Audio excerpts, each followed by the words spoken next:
Wanassas, you look like somebody just walked over your grave. Because Hero Time decided to stick their nose in our business, and Kane decided to be Dudley Do-Right. But you know what? We kind of took care of that last week, didn't we? So, what do you say we end this at Multivania, Nice Ice? You gather all your boys, including McMorgan from Flashbang, and I'll call mine, or I'll attempt to make a few friends, because Started a game we never got to finish.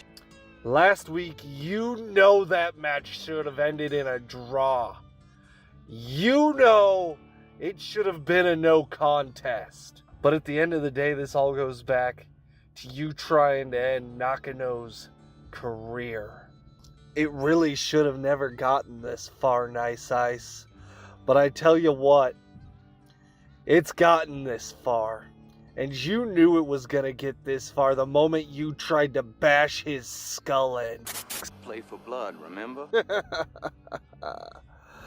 But just like Wyatt Earp, Doc Holliday, and Bat Masterson, this is the Outlaw's revenge ride. If it wears the letters of the ICC, I kill it. Run, you cur. Run. And tell all the other curs the Outlaws are coming. And hell's coming with us, you hear? Hell's coming with us.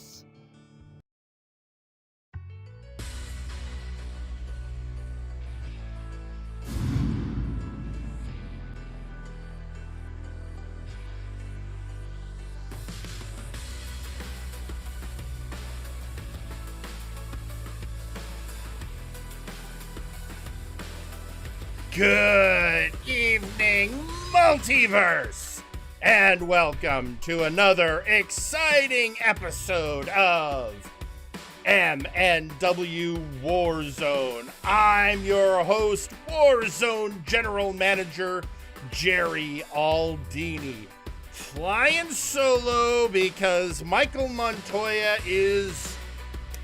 The note I got was on administrative leave pending review.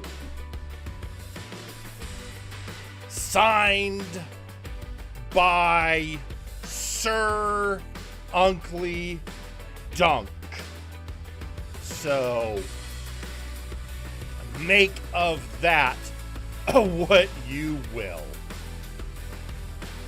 But we have a lot going on tonight in your main event. Newly crowned TTV champion TJ the Mint Gable will have his first title defense against the person who trained him for that victory, none other than the unstoppable Goliath, Gore. And of course, we may hear from our reigning multiversal heavyweight champion and member of the brass, Sir Uncle Dunk.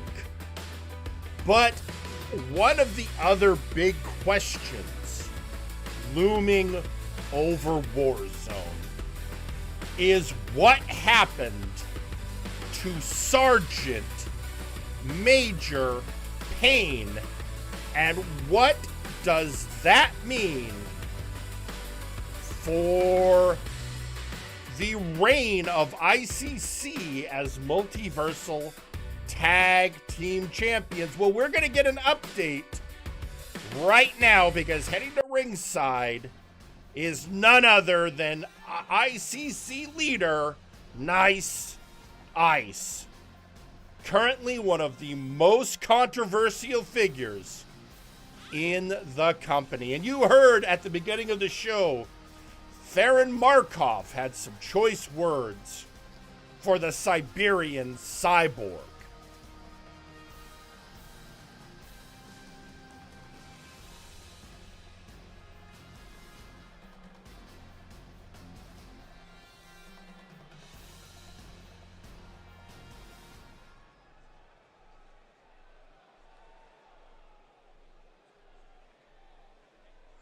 Greetings, comrades. It is I, Nice Ice, here with the news of our comrade, Sergeant Major Payne. Now, unfortunately, Sergeant Major Payne is currently in the hospital due to injuries sustained from a vicious backstage attack.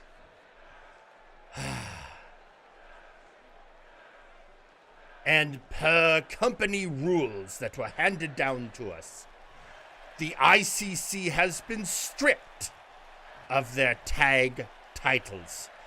And I have been authorized to say this. There will be a tournament! Yes, if you had tournament arcs on your bingo card, mark off a spot. So there will be a tag tournament to determine the new belt holders.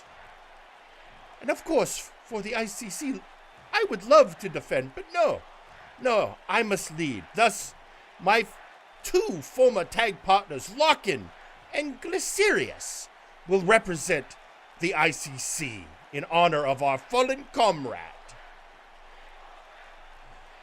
So all you other tag teams who've been wanting a shot at the belt, well, here's your chance. Prove to Nice Ice that you have what it takes. But mark the words of the Siberian cyborg when I say no one, not Hero Time, not the Outlaws, no one will get in our way of reclaiming our rightful gold. In the name of Sergeant Major Payne and how he has suffered at the hands of whatever nefarious person hit him and hospitalized him. May the best team win. By that I mean us. Well, you heard it here, folks. And yes, that is true. We are going to be having a tag team tournament to determine who will take up the now vacated Multiversal Tag Team Championship. Any tag team is eligible to compete.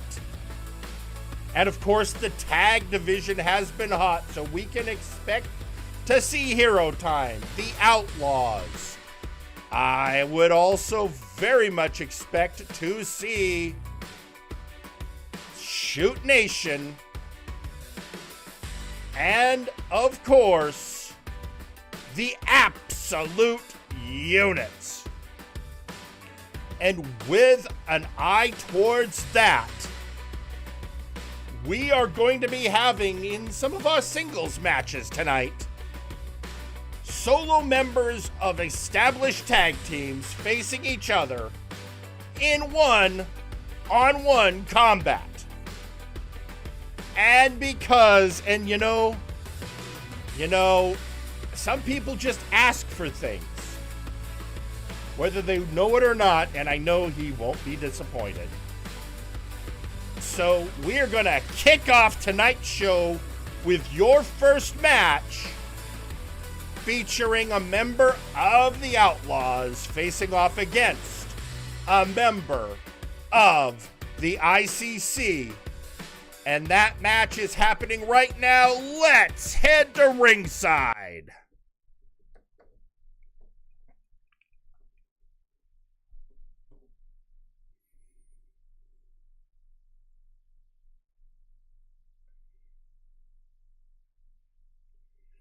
God damn it.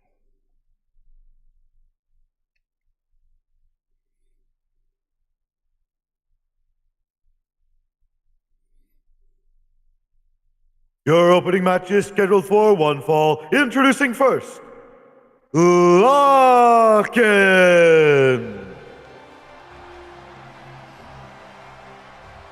Representing the ICC, it is the greatest stand-up comedian to ever come out of the East German Super Soldier program, Lock-In. He was one half of the tag champions. Except, of course, they're now stripped because his partner is currently not cleared to wrestle and is in fact still in the hospital under intensive care.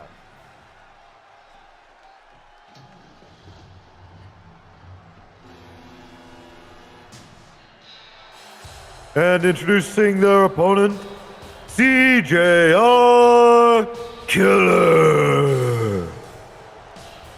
And representing the Outlaws, it is CJR Cash Job Repeat Killer.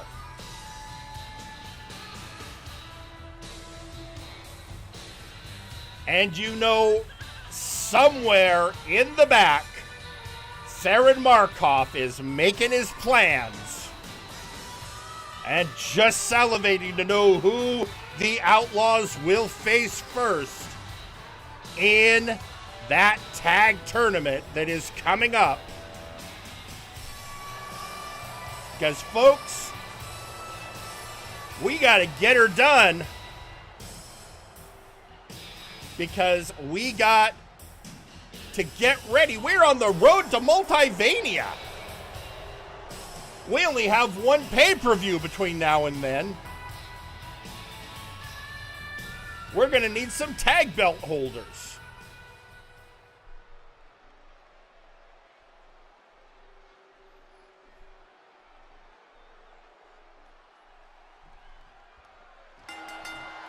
And Locken comes out like a thunderbolt.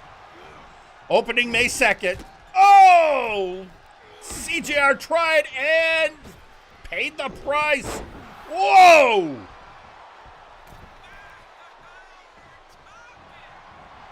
Locken surprisingly fast for such a big guy. And if Michael Montoya was here still with us, he'd probably call this one a hoss fight.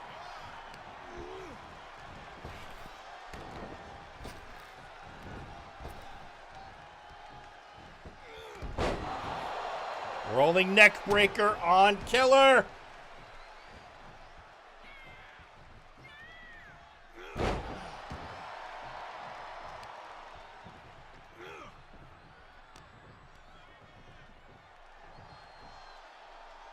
Oh, was going for the double arm hook.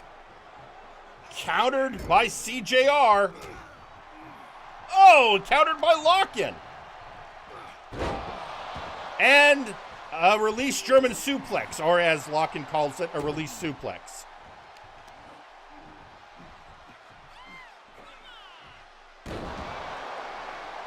Bridging, can he do it? One.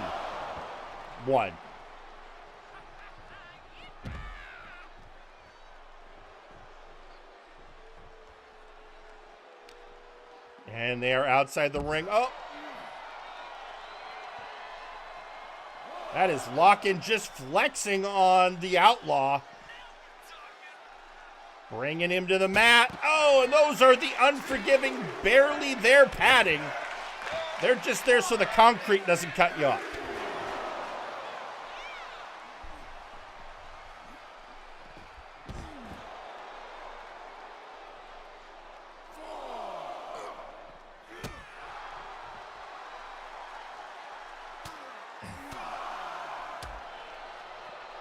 And there is Killer reminding Locken that he is no one to joke around with.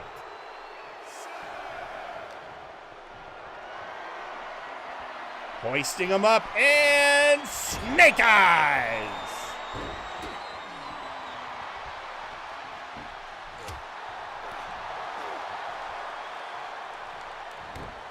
Locken approached a little too cautious, and you can't play cautious when you're in ring with an outlaw.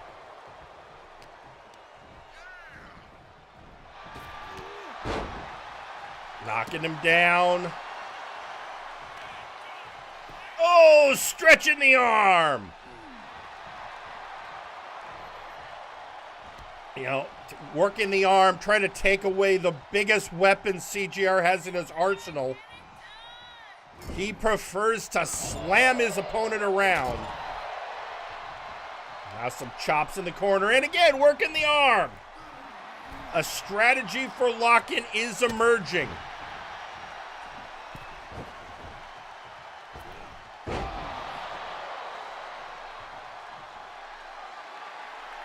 Oh, what is he setting up here? I think he was setting up the brick joke, but CGR must have had that one scouted.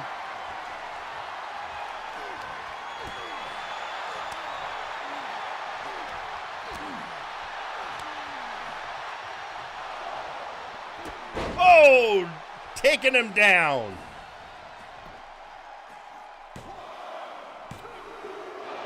Kick out at 2.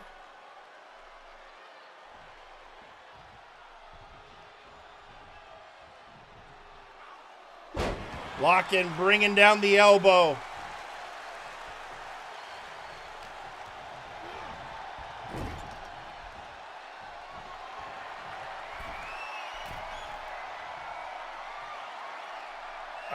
Stretching his neck.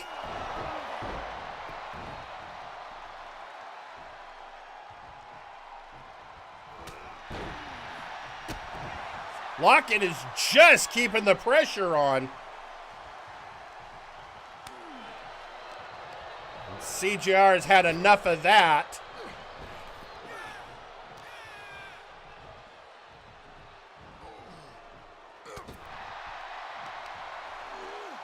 Throwing Lock-in out of the ring. If this were a battle royale, it'd be great, but it's not. And speaking of one of those slams,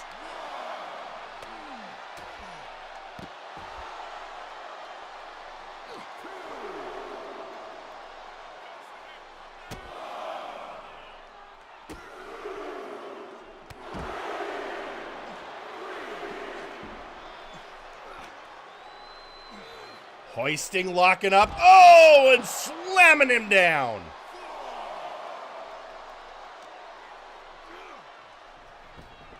Throwing Lock-in back in the ring. Can he make the pin? 1, 2. Kick out at 2.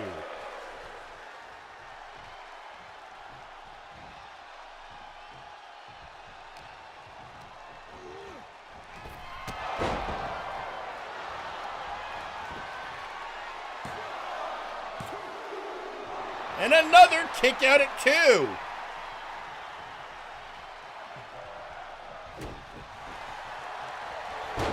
Oh, Lock-in going for a bicycle kick. Missed. But reversing on that scoop. Maybe blocking a dead or alive.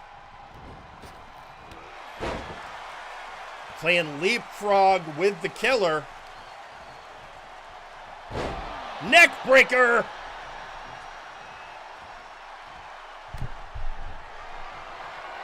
And I think we're about to see it, folks. It's the brick joke.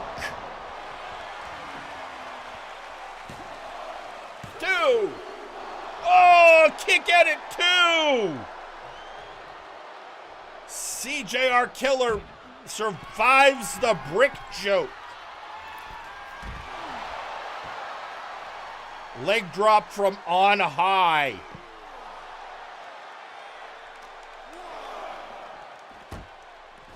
Bouncing Lock-in off the barricades.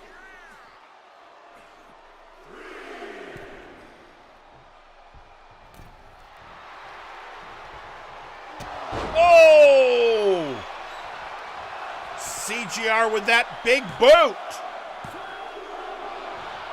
Another kick at it too.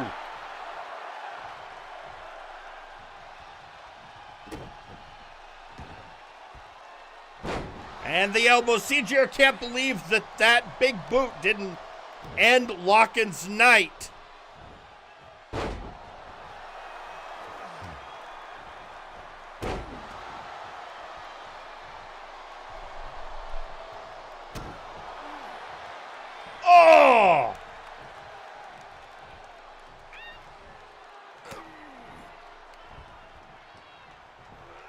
And now he's giving Locken a suplex of his own. Oh, high risk neighborhood. Can he make it? Not really. Quick counter by Locken, but it didn't phase Killer all that much.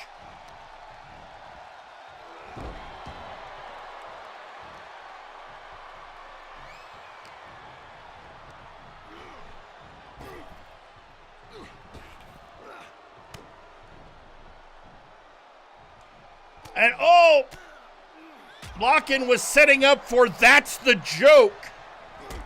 And Killer came out with a definitive nay-nay. And now he's going to hit him with dead or alive.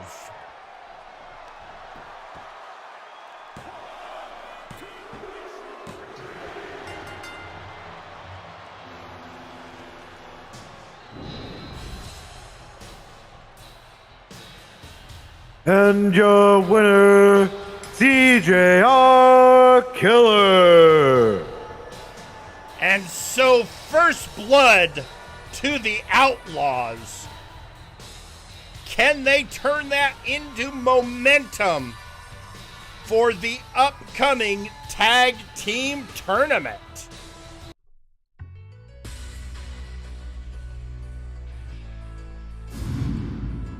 I mean, if we're being perfectly fair, Theron Markov kind of warned them. But folks, there is so much going on. Now, of course, at our last pay-per-view Future Shock, in one of the most shocking moments of the night, Sir Uncle Dunk managed to gain control of the mega money in the big bank briefcase and used that to become the multiversal heavyweight champion, swiping the opportunity out from underneath Malice Prime. And to say that Malice has been voicing his displeasure since then would be an understatement. But, you know, you take my word for it, or we can hear from the man himself, part owner of MNW, producer of MNW Blast, member of the brass and the booking committee, and last but far from least, your multiversal heavyweight champion. Folks, I give you Sir Uncle Dunk. Oh, okay then. If that's the game we're playing, I'm more than willing to play along. You know, Malice, I was more than willing to just leave you be after Future Shock, to just leave you as an unfortunate casualty to my rise to greatness. But unfortunately for you, you cost me my Caribbean trip and turned this from professional to personal. You think I'm scared of you? You're an overgrown, mass-produced action figure that costed 50 cents to make. I would be more than happy to put the money clip on you until I rip your head off and mount you on my fireplace. And Sawyer, don't pretend I don't see you enabling this hooliganery. I'm so sorry you're upset that I'm currently holding the belt that you failed to defend even once. Maybe if the undisputed Future stopped whining about the past and complaining about what his former associates were doing, he might be able to do something meaningful enough in this company to actually be remembered. Let me know when you want to settle this anytime. I'll show you how a champion defends a title without the help of the custodial staff. And that goes for everyone else. You all think me a coward, a snake, a fake champion because of the way I got this belt? Well, let me remind you that before I was heavyweight champion, I was 3-time tag belt holder and Nexus Titan champion. The fact I have more resources at my disposal than you doesn't limit my capabilities. So come on then. I promise I'll give you something after messing with me. I'll either hand you the belt or I'll pay for your hospital bills. So that war of words is, well, no way it's going to remain just words. I mean, we know that. But there's still the lingering question. What exactly did Necrom get out of their bargain? Well, I don't think we're going to have to wonder much longer. Because the living nightmare Necrom is in the ring and ready to answer. As any fool can tell, yes, I gave Uncle Dunk the mega money in the big bank briefcase that he used to win. And what did I get in exchange for that?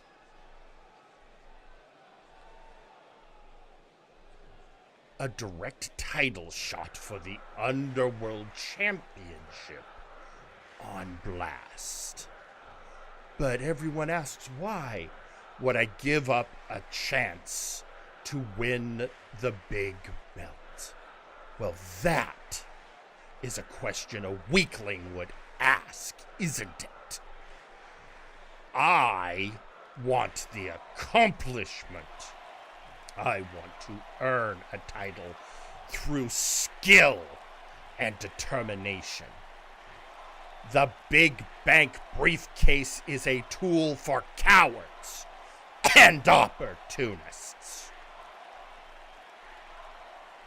I remain undefeated in MNW and Blast by my own hand, my will and skill. And Blast is a place where the truly unhinged can fight without restraint. So I will face the winner of the upcoming Nexus Warfare match in a struggle of blood and tears. And I have but one thing I wish for. One thing that I desire that match to give me.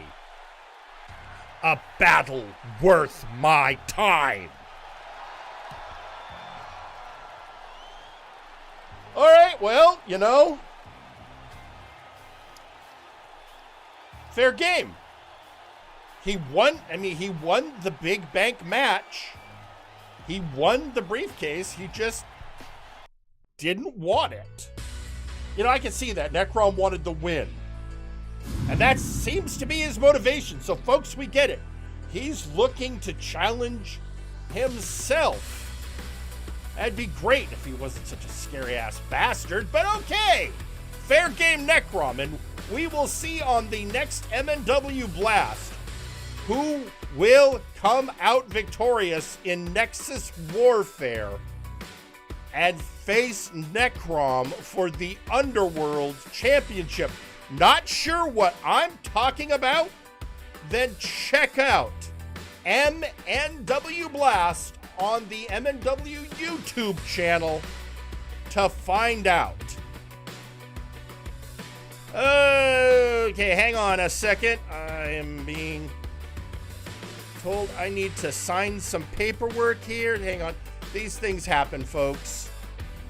But there's something going on in the booking app. They're not sure about the next match. And something about our social media account needs a reboot. And because I'm the general manager, apparently I have to be the one to authorize it. So give me just a second. It'll be fine. Let's see. And there we go. All right. So anyone wondering about that social media account? It should be active again.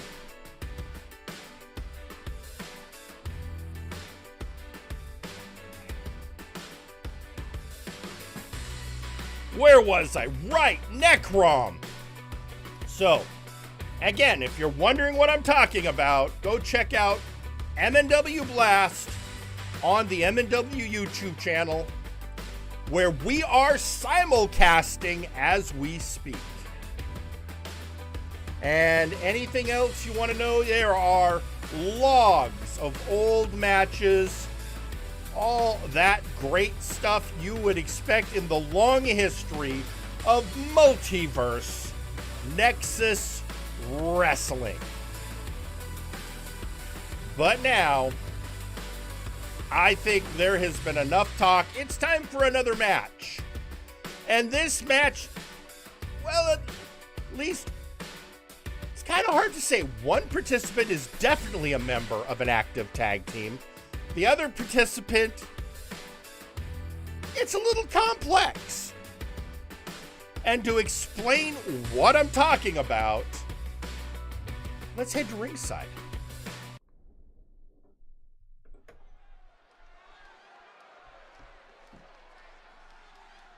The following match is scheduled for one fall. Introducing first, Sasquatch Wing. Representing the All Lords. Because All Lord, he coming. It is Sasquatch Wing. The biggest Sasquatch I have ever seen in professional wrestling.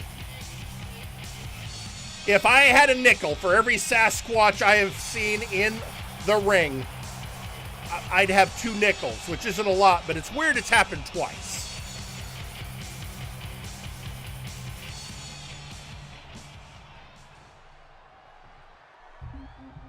And introducing their opponent, Suplex Sam.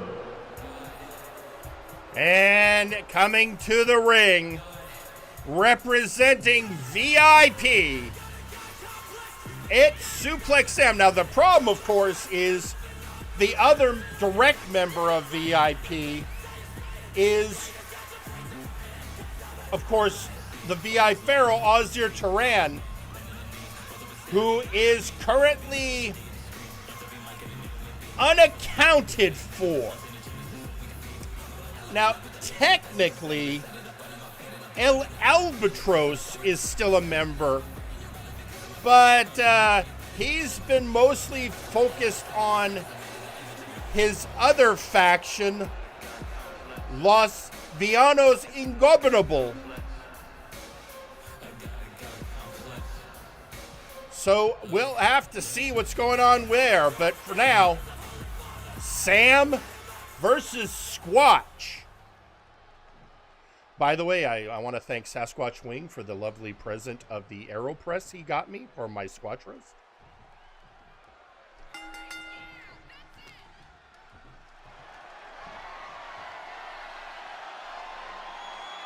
And the power of Wing.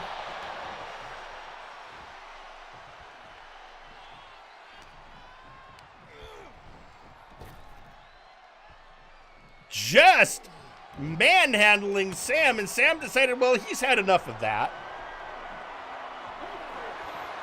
And he was trying to bear hug a Sasquatch. That feels ironic on some level. Just a sidewalk slam.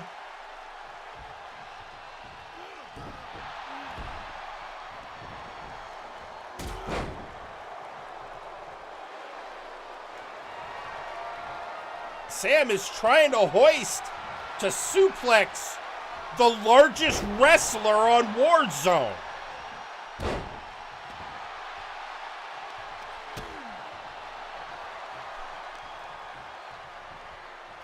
That is a challenge Gorm would find daunting. Reminder, Gorm is in your main event tonight.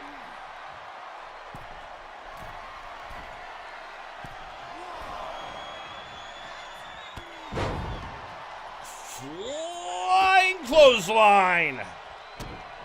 As Wing lives up to his name.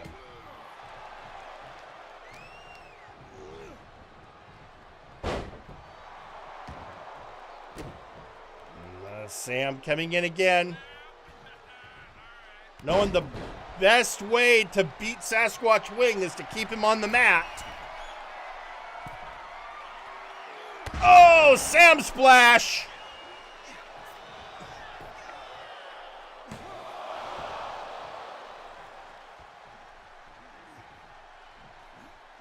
And falling punch.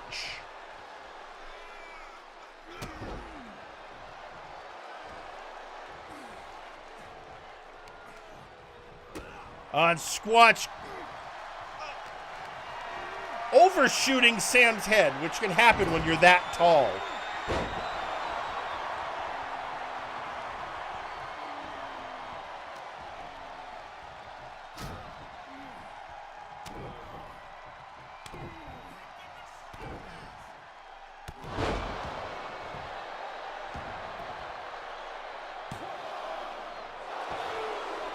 One count.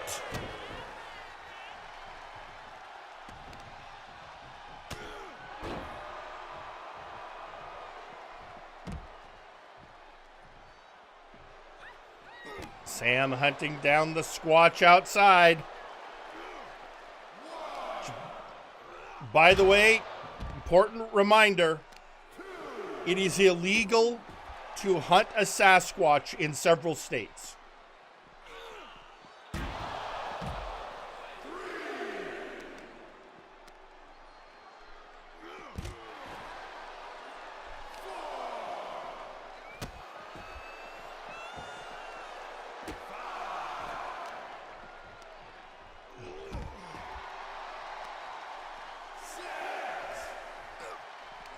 And up to a 6 count.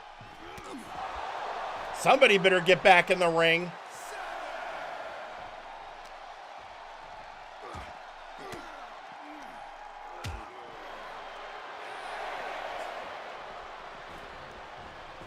And both in at the 8 count.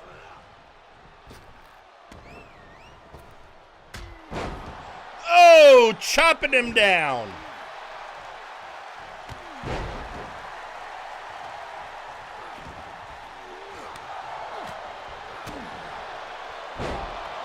And a DDT on the Squatch.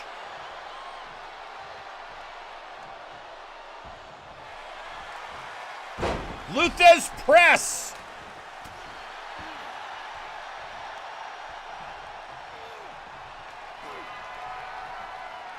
Oh, he's doing this in honor of his tag partner. It was going to be biblical proportions, but Sam got loose.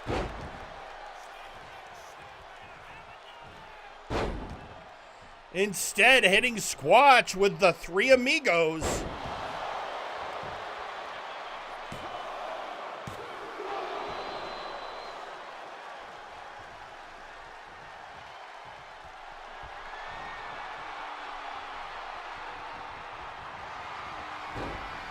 Going for Samplex.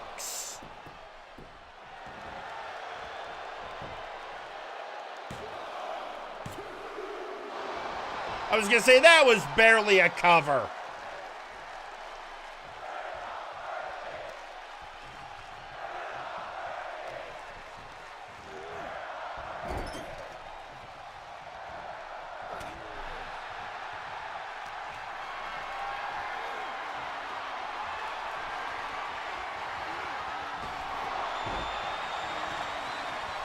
And one.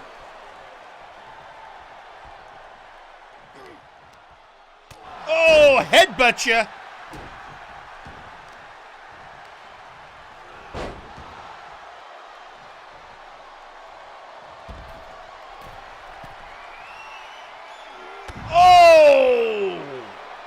splash from all the way upstairs. Luthez on the outside. The Spanish announce table very nervous.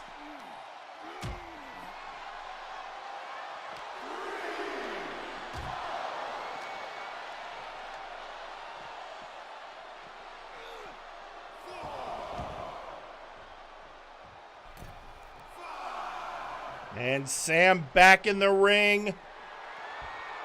And looking, I think he's going to go for it again. Yep. Another Samplex.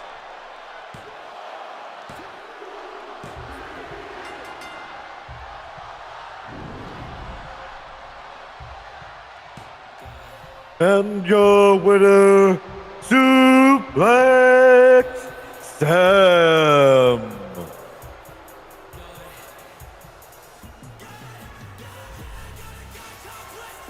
And there you have it, folks. Suplex Sam with the win.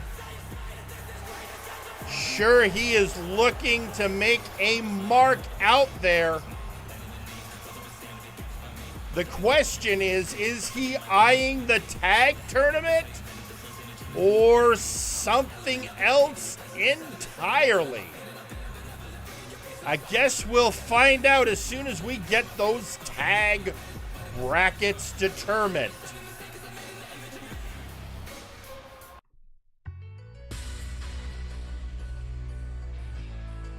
And with that,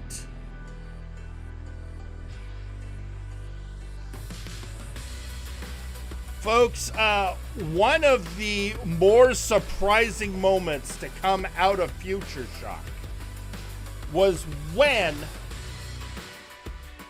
Dagrick challenged the Nexus Titan champion Mega Rider Nexus to what he called a friendly competition for the Nexus Titan belt to display who is the best cruiserweight, and then mocked Mega Rider for letting his guard down when he lost the belt to the Dagger. And that has weighed on the mind of the leader of Hero Time. Let's hear from Mega Rider now and hear what he thinks.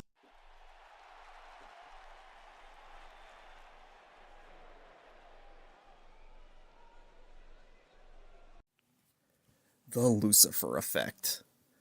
The theory of how good, upstanding people end up becoming corrupt and evil. I have to say, I've been seeing way too much of this happening recently. Just because it's so easy to give in to all the crap that just happens and just become as bitter and selfish as everyone else. Why? Because it's the norm? Because of some social effect? I can't say I have the answer for it. All I know is I'm getting real sick and tired of having friends disappear, leave, or betray me. Because why do I keep up the good guy act? Because no one else wants to, and someone has to. Because apparently, it's hard for most people. Because here's the secret, everyone, and it's going to come to a surprise to some of you. And it goes like this.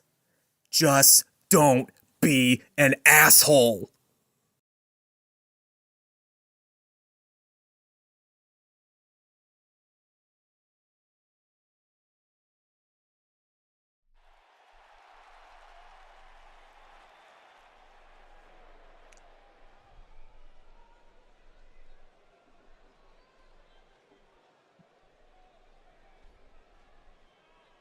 But maybe there's more to it than just that.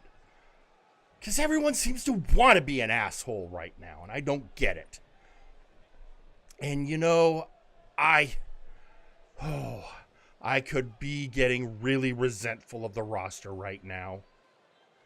I mean, talking about all these friends that have left me in the dirt. I mean, Dagrick faking kindness, twisting it into disrespect the moment he won the title.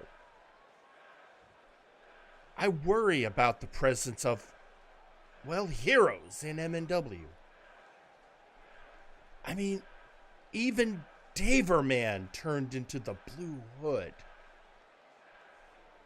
And honestly, I'm not even sure about the current state of hero time right now, as Ultra Devil is seemingly, well, his head's somewhere else. He's not been answering my calls. And heroes and goodness in Warzone, I feel like it's fading. But if you think that means I'm giving up, think again. Because I'm going to prove Daggerick wrong on at least one thing.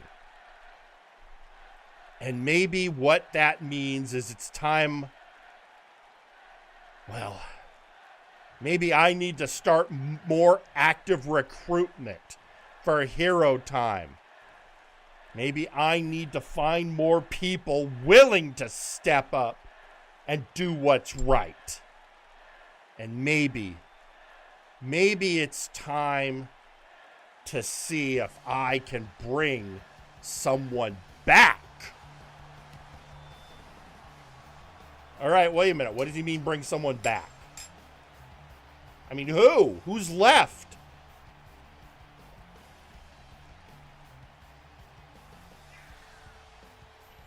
But, you know, at first I thought, I wasn't sure where Mega was going with that, but it seems like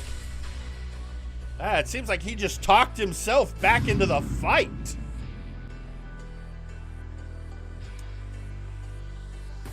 Well, that's very interesting.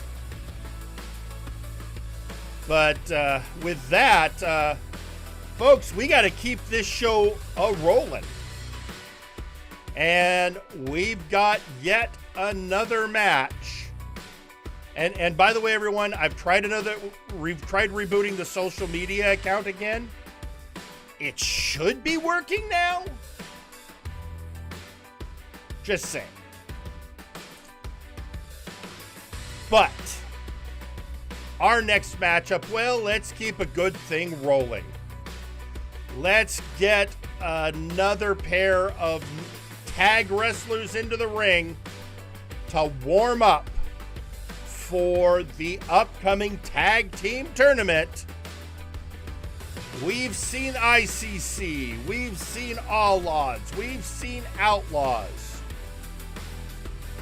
And now, well, there's one team out there that, well, we need to see, and to see them, let's head to ringside.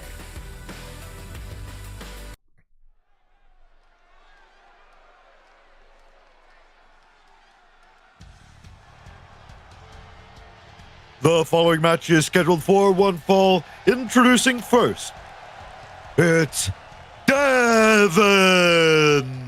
Representing Shoot Nation, it's Devin.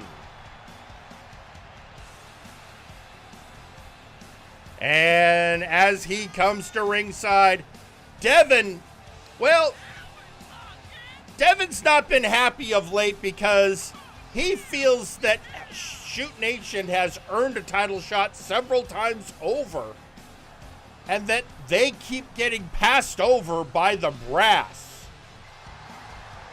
Which, let's face it, between what's happening here on Warzone with Unkley and what's happening on Flashbang with Lawson, he might have a point.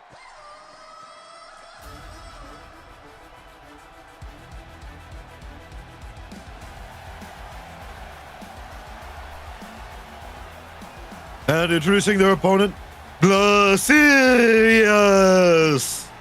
And representing the International Combat Club, he is the master of Street Lucha.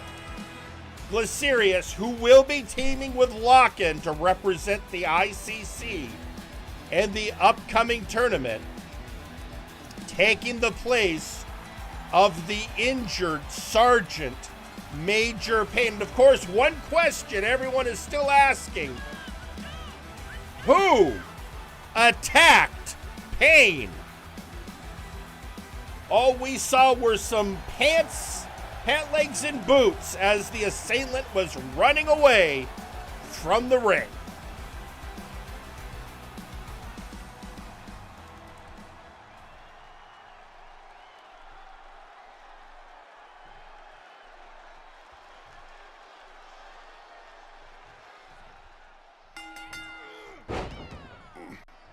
They both come out leaping, and they kind of missed each other.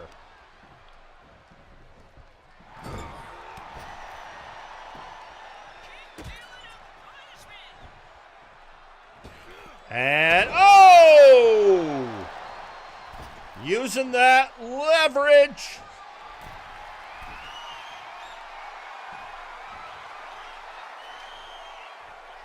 And, oh! Twisting arm drag.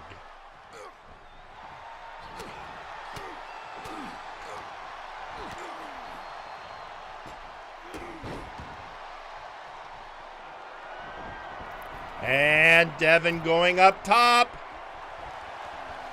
Wanting the master of Street Lucha to get on his feet. Oh! Maybe that wasn't the best plan, Devin. This is the master of Street Lucha for a reason.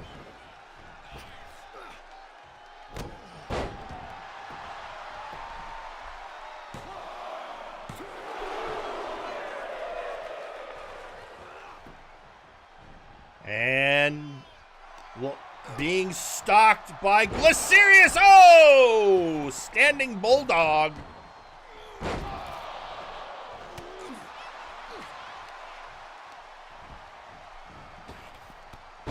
Luthez press.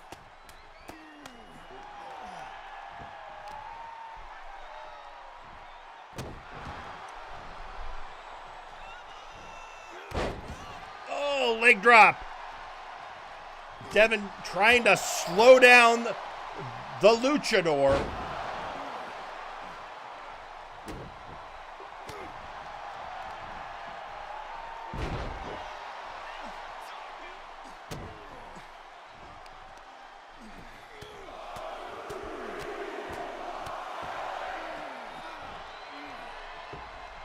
Bringing the pain.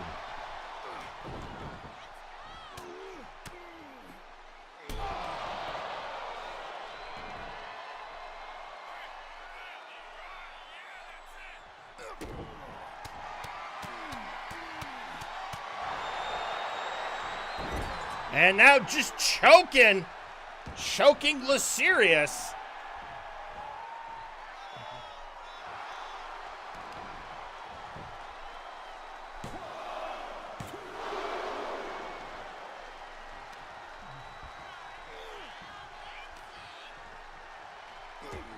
Glycerius fighting his way out. And bringing him down in true lucha style. Ah!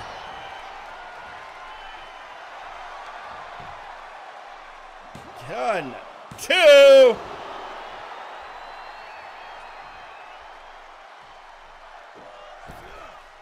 Moonsault. Going for another pin, nothing there.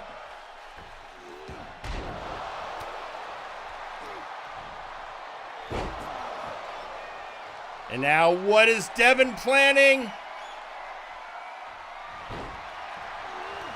Well, whatever it is, cut short by Glycerius.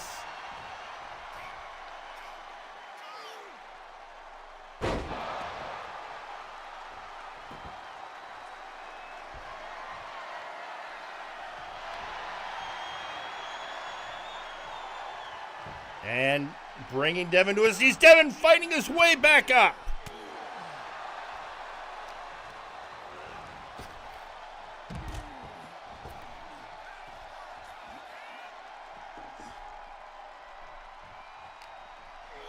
Throwing him back in the ring.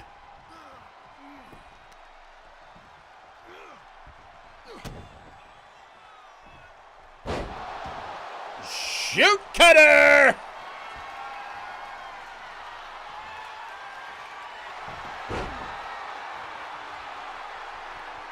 And now the STF. Kengusai taps.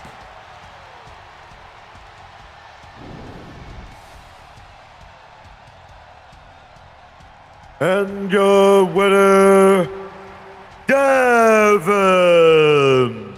And with that, Devin with an impressive win over a member of the ICC, again, making it clear, as he has said, that the Shoot Nation deserves their shot at the title and looking to make his mark in the upcoming tag tournament. Leaving with only the question, who all's going to be in it? How many of our tag teams are going to represent? I'm sure the answer is as many as possible.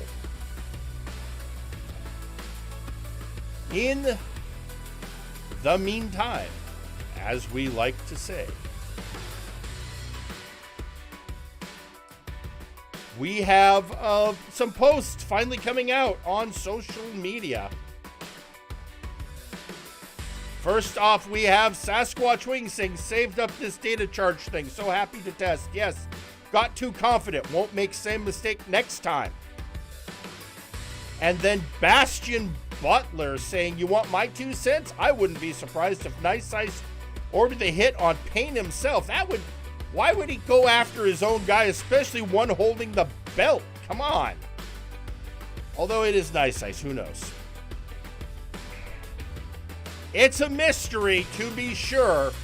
And like any good mystery, it's going to have a ton of conspiracy theories. But the truth is, when you're dealing with a conspiracy theory in wrestling, the craziest stuff can happen. For all we know, someone did it for The Rock.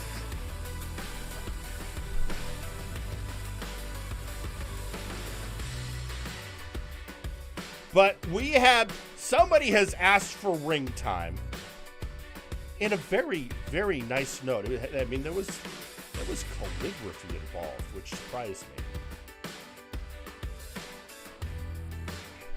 So let's head to ringside and hear from someone we actually haven't heard a lot of just because they're so new to Multiverse Nexus Wrestling. And that is the so-called wide bastard, Minwano.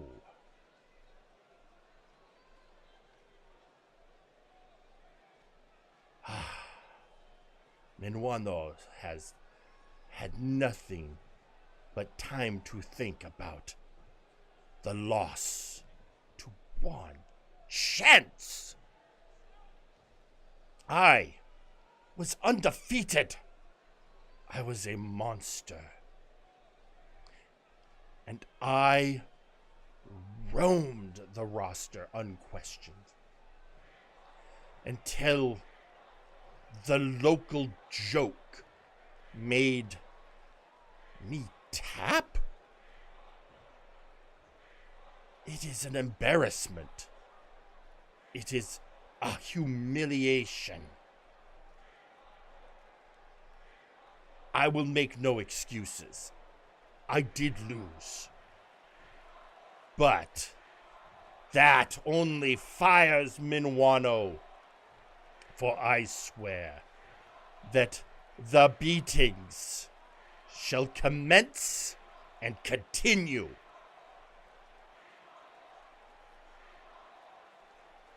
I swear one chance is done being a funny man.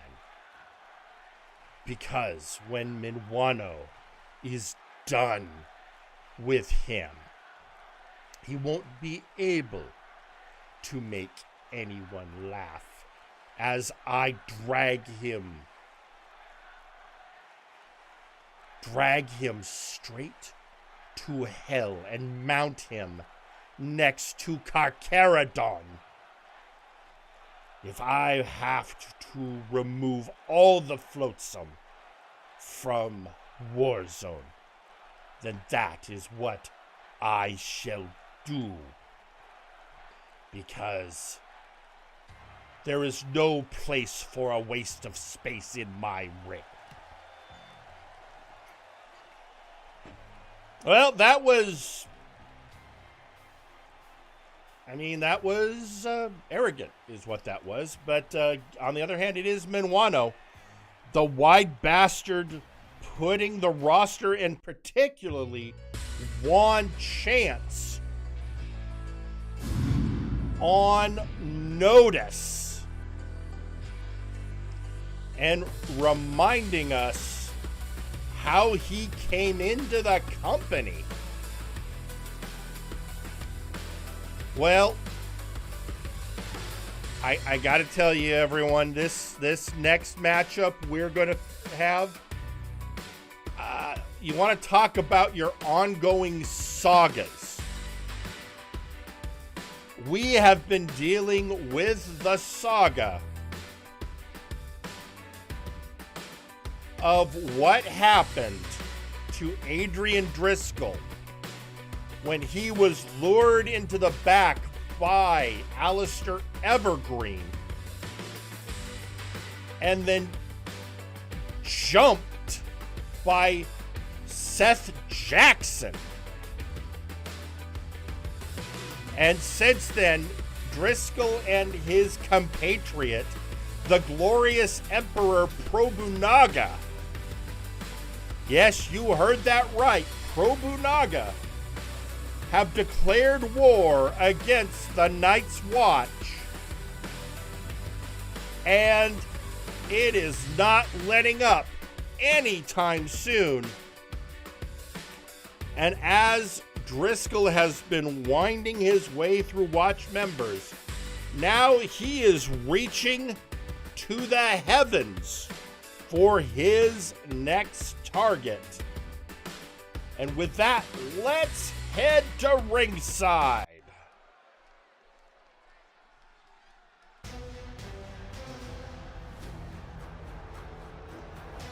The following match is scheduled for one fall. Introducing first, West Wind. West Wind, the angelic wrestler, the member of the Night's Watch, which currently consists of an angel, a ninja, and a werewolf. Because MNW is nothing if not diverse.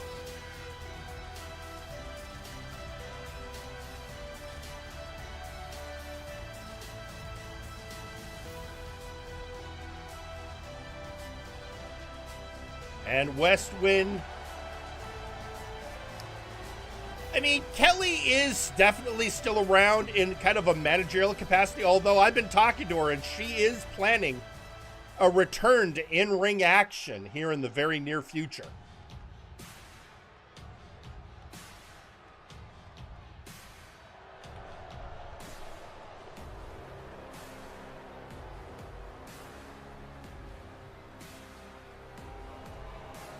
And introducing their opponent, Adrian Driscoll.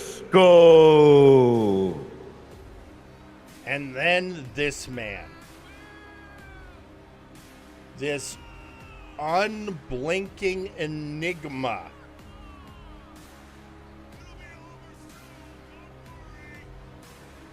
This person who makes bargains, makes deals, and is a mystery where he even came from, how he got here.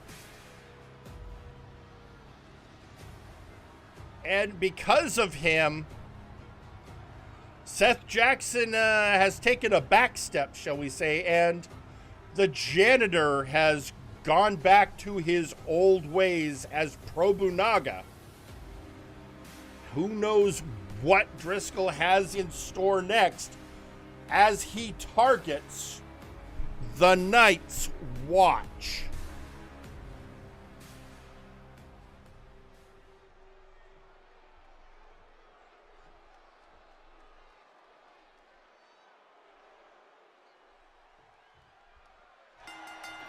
And they are off. And Driscoll taking a decisive lead right off the bat.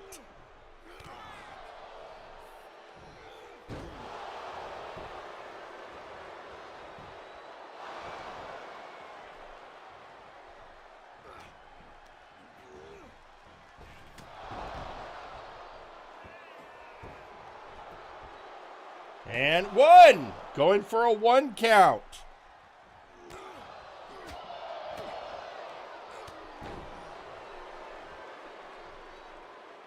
And bringing him up. Oh! And clothesline down.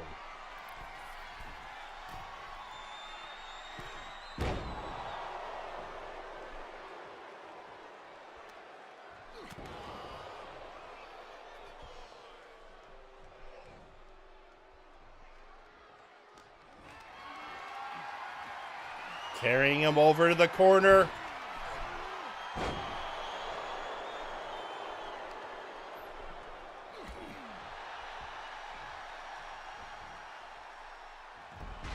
Now, folks, part of the reason this match is happening, Adrian Driscoll requested this match in particular.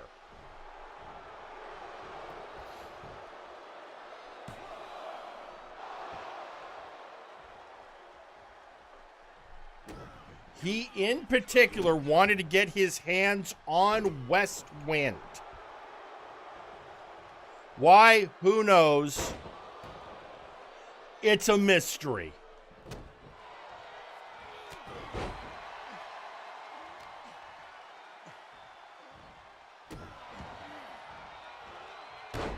And standing moonsault.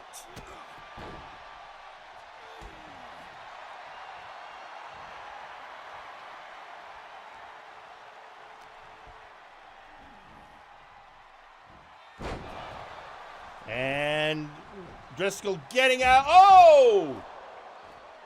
Luring Westwind outside, but ducking just in time.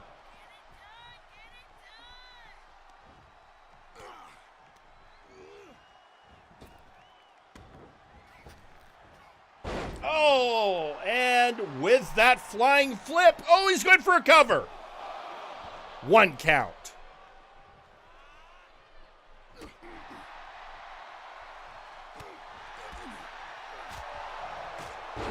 And getting those chops and kicks, Driscoll to the mat. Oh, but got the knees up for the moonsault.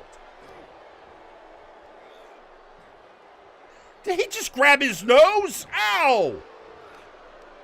Ref, come on!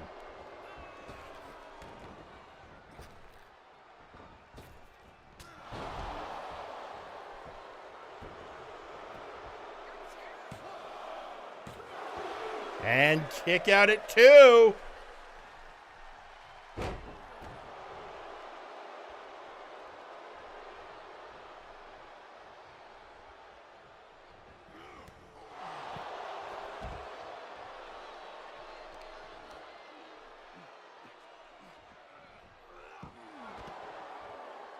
And Driscoll seems to be enjoying himself. I don't know if I've ever seen him actually, I mean, I wouldn't have called that a smile, but still.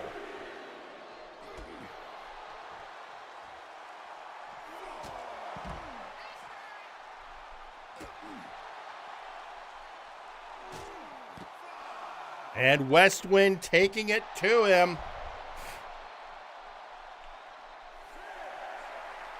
But we are up to a 6 count, folks.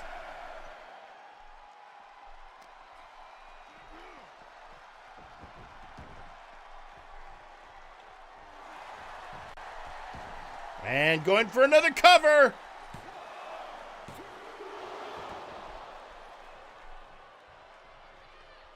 What? Wait, the light, what? What? How'd he get there?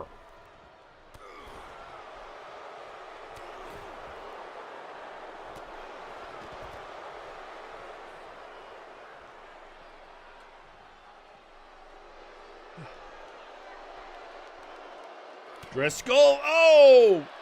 Delivering the blows to the Angel.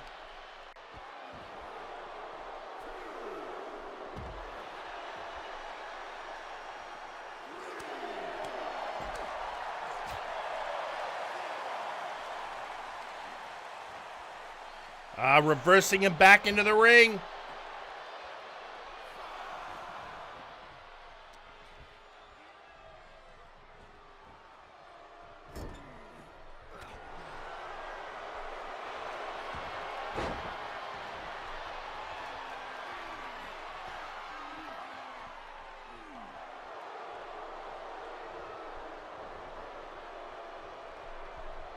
And holding his, looks like some damage is definitely being felt by Westwind.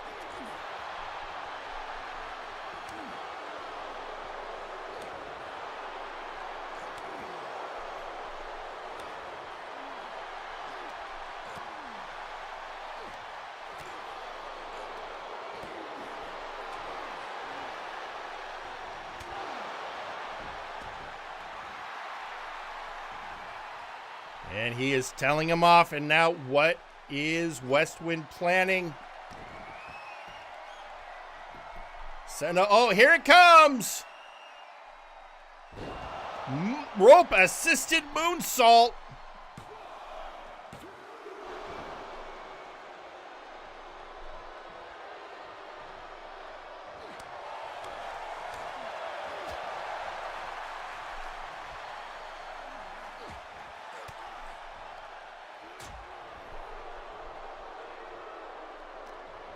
And whipping him into the ropes. Oh, shoulder check.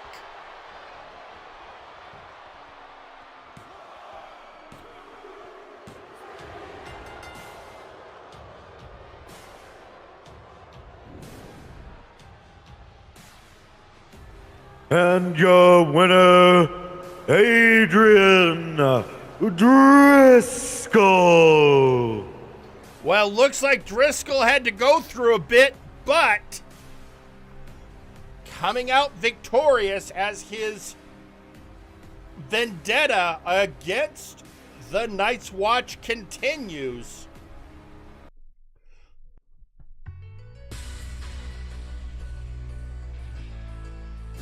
The question is, as always, what is next?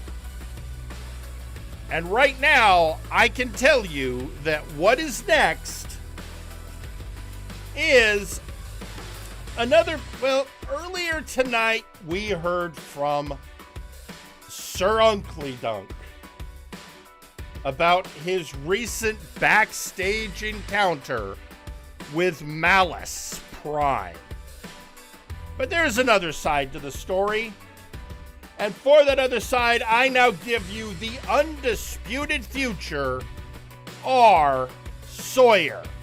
If you want to talk about hooliganery, you're better taking that conversation up with the orcs over on the B show.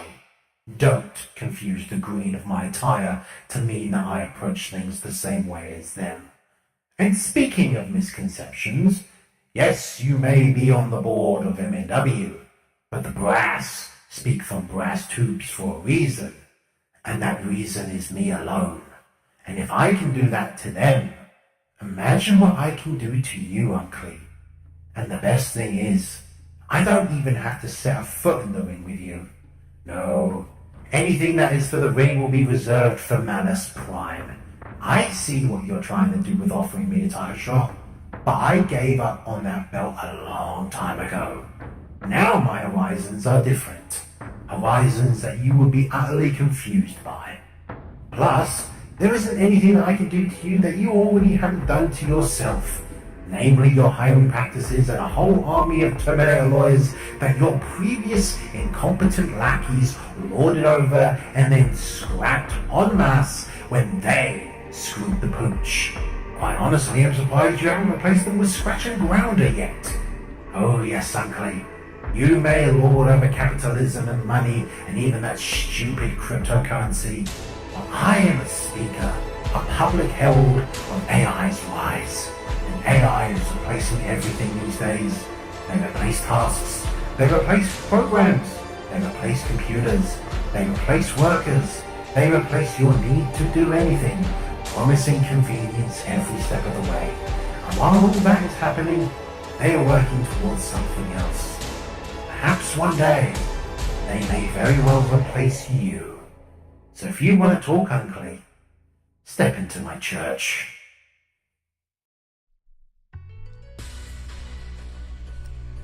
I mean, that's, well,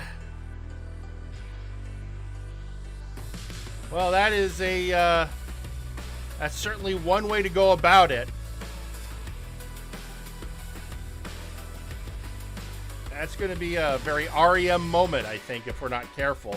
Meanwhile, coming out, this just popped up on social media, folks.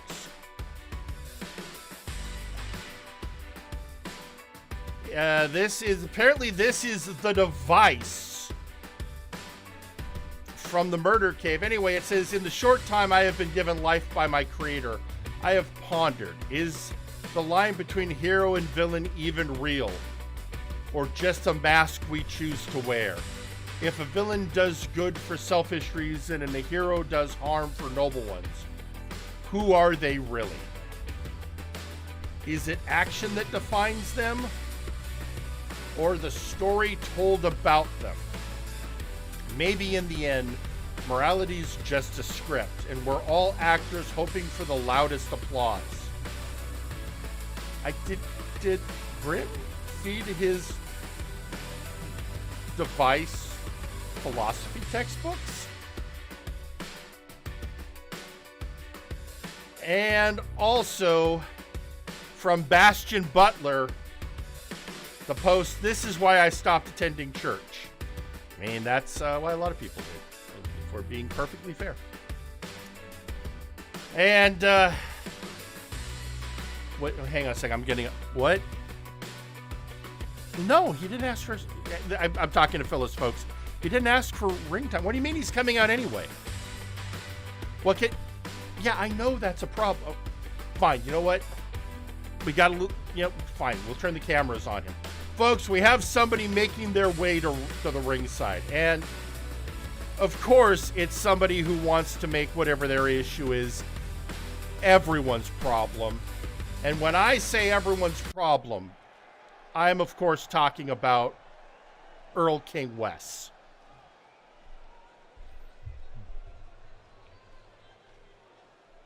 So sorry about the interruption, everyone.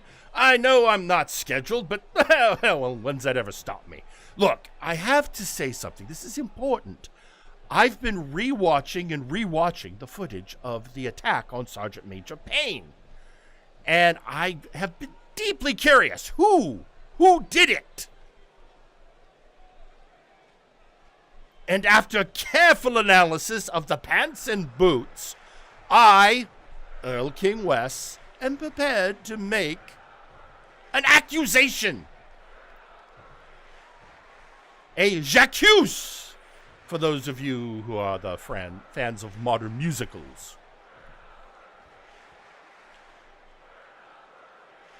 I accuse the despicable Tiki the Troll of doing it. I mean, let's be honest. When you put that those pants, they match Tiki's pants, and he definitely has motive for attacking him after losing that tag team title match in such a spectacular fashion. It's because Soul Train knows they will never be champions again, so they're cheating their way to the top. Which, I mean, one can understand, but still, rules are rules. And so, I, Earl King Wes, am formally requesting that the brass, and specifically, this is an appeal to Sir Uncle Dunk, our glorious multiversal heavyweight champion, to ban all of Soul Train from the tag team tournament and to be given strict punishments for this brazen attack Because, after all, if we don't have rules, why even bother?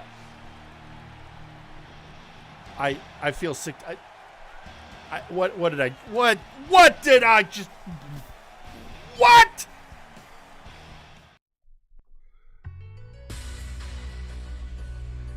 Of all the people to... And of course, you just know it's going to happen.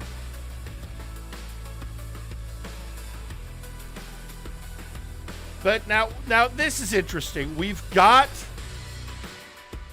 a response on social media to the device, which I know has a name, and I've been terrified to memorize it. But the response comes from Spectrum, who, if you're not aware, is a wrestler over on Friday Night Flashbang, our sister show. And it reads, morality is not just a script. It's what you make of it. However, I am not one to tell you what to do, but I would say watch your back when it comes to having grievances or something in between that. But hey, good luck to you. I wonder how everything's going for you. Also, for Bastion Butler, the comment you said, I will mentally make note of that. Somebody's reminding me it's Doomsayer. Of course it's Doomsayer! That makes perfect sense for Dr. Grimm. Well, folks, we have so much more action for you tonight, including, of course, our main event when TJ the Mint Gable puts up his newly won TTV championship against his trainer, Gorm, as a form of thank you for getting TJ to the point of winning singles gold. And if that's not going to be a barn burner, folks, I don't know what is. But before we get there, MNW is not just the best in wrestling action. We're also a business and we have to pay the bills. So, in that interest, it is time for us to take a brief commercial break. And after the break, we have a match. Oh boy, do we have a match. Boy, this upcoming match. But enough about that for now. See you after these messages. Feel the warm, milky, healing, Jesus-powered goodness that is Lactatanks. Step inside or be thrown in forcibly by registered Anon after you've gotten the shit beaten out of you by multiple people in one wrestling match. We swear nobody has ever died in a Lactatank. What is the Lacta made of in the Lactatank? We have no fucking clue, but we enjoy it anyways, and you will too. Lactatanks, come feel our warm, creamy, healing Jesus goodness. Multiverse, Nexus Wrestling's Warzone, Flashbang, and Firing Line are all proudly sponsored by Enraptured Beauty. Our products, rather than using unnatural and harmful chemicals, revitalize your skin by boosting the natural elements already present and enhance your natural beauty so you too can love your best self. It's morning in Multiverse, and the rest of day looms, looking to break the weary like monster-breaking human twig in a wrestling ring. But there is remedy. Squash roast coffee, made from finest naturally grown beans for best wake-up energy. That's because every bean have 10 beans within. That'll be 10 times more big energy than competing brand. More than enough big squash energy to power through day. Squash roast coffee. It's big cup of good stuff. Now available on decaf. Oh, but there is need to come down from blood rage. When you want the most detailed and violent looking pictures of battlegrounds, look for Perfect Snap Photography. We do bar fights, wars, underground wrestling, and weddings. My wedding dress, you fat harlot! Remember, Perfect Snap Photography. It'll be bloody perfect in a snap. You two can now wage war against the flabby wrestlers of MNW with your own exclusive Zacho action figure. It comes with trios tag belt accessories and nut-kicking action. Pull the cord to hear Zacho's famous quotes. Get that microphone away from me before I shot up your... The Zacho Duo action figure, sold separately. Whether you're working at home or giving your opponent work, we here at Lowe's are there for you. We're here with our sturdy tables and ladders that cease to exist if broken in half. We're here with rings that can stand up to even the most grueling of hoss fights. And when a locker room door is inevitably smashed by an angry lion woman, or a fiery undead leaves burn marks all over your paint, Lowe's will be there with a little elbow grease, a substandard 2x4, and a 6-figure bill. Don't believe me? Listen to these satisfied customers. You know, I like Lowe's because they have tables that I can put pizza on because everyone else keeps breaking the goddamn tables. This is Raphael Sampson here to remind you that Lowe's brand lumber is subpar at best. You deserve better. And trust me, I would know. I worship a god. Sometimes when executing wrestling justice, I've had to break down a few barriers and a few walls. Oh, fucking damn it, Max, my wall! Thank goodness I shop at Lowe's so I can get the best deal on replacing and fixing all the walls I break. Lowe's. Do it subpar for more. Why?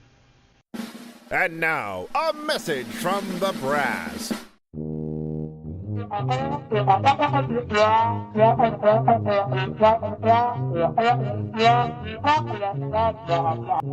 This has been a message from the brass. Have you or a beloved faction member suffered from a preventable workplace injury, jobber discrimination, threatening lawsuits from VIP, or harassment from Trashman Jones? You may be entitled to financial compensation and physical retribution. If so, please call Gorwheel & Associates Law Firm to schedule an appointment. We handle all cases, whether they be civil litigation, criminal litigation, or a backstage beatdown. We understand it's tough out here in the Nexus, and you need someone to both watch your back and break the other guys. So call 1-800-NEXUS Defense. And remember, you don't pay a fee unless we get blood and money for you. And we're back. And folks, like I said, this match, you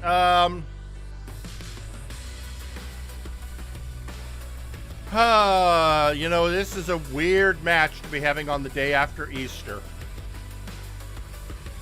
But not so strange a match on having the day after 420. And while you ponder that juxtaposition, let's head to ringside.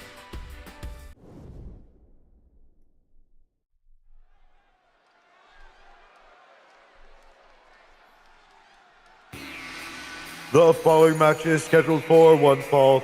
Introducing first, Osman Keeley.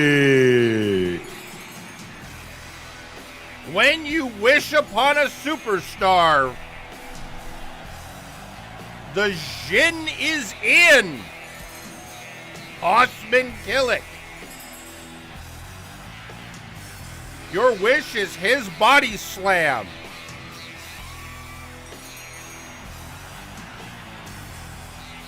And with that impressive facial hair,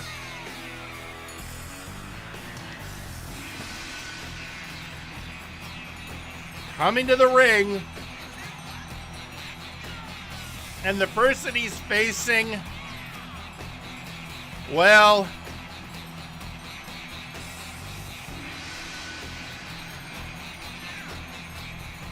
we're going to wish for all the help we can get in this one, folks.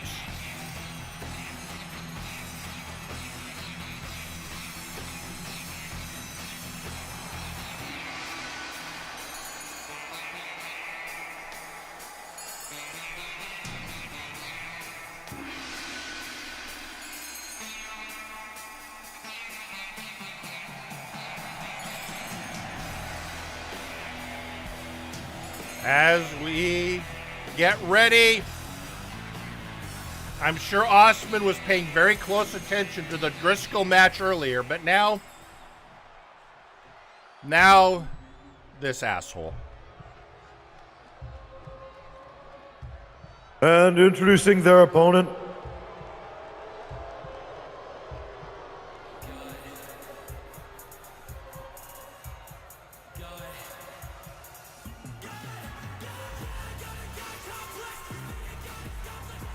Aiden Zero. The cyberpunk prodigy and self-proclaimed god of wrestling. And when he says God, he's saying in the same way that Lucius Constantine is actual wrestling Satan. Which makes me want to invite Constantine back for just one night for a special match.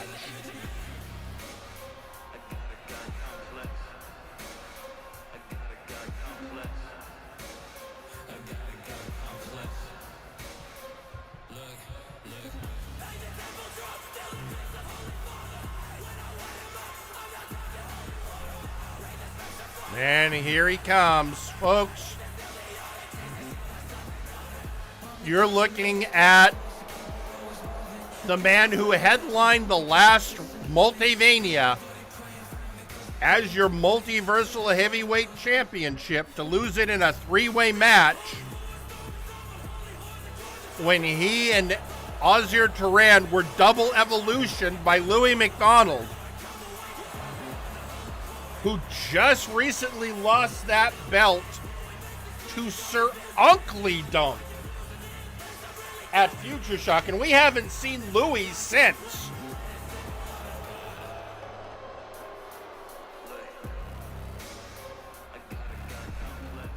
I have a feeling Louis would have been absolutely fine losing to Malice. Maybe not as much Unkley. And the whole time, who knows what Aiden, if he's even aware of what's going on there.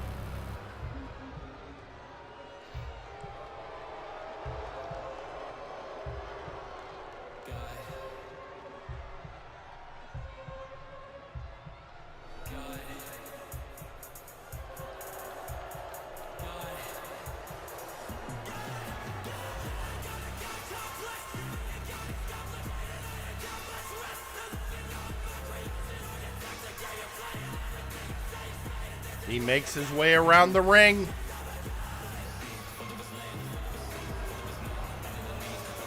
Speaking of our friends at Flashbang, folks, you can still catch the VOD of Breakdown on our sister channel, twitch.tv/Edward Bosco. But now, let's get ready for this matchup. Osman coming out strong.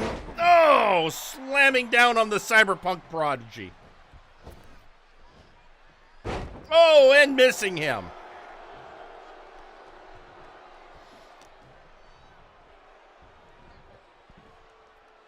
Oh! Folks, it's pretty simple here. I got questions for... Aiden claims he's a god, and yet he only recently learned what trees are. Coming from a cyberpunk future.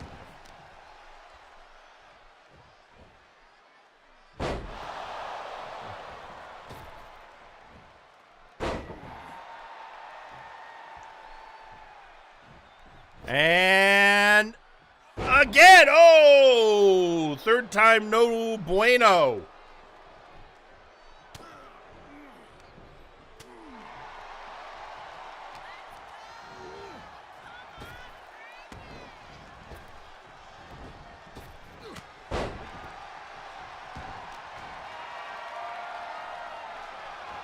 And Osman hoisting Aiden over his head.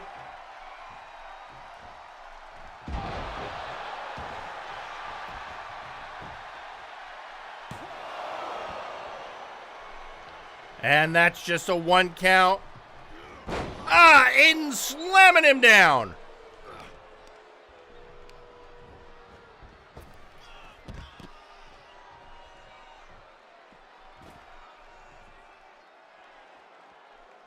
And, oh, inner thigh, owie.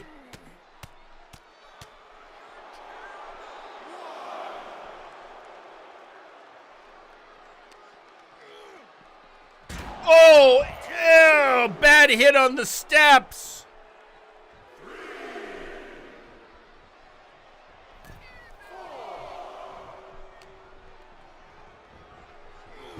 Neck breaker, which is Aiden. Anytime anyone else does a neck breaker, Aiden says they owe him royalties.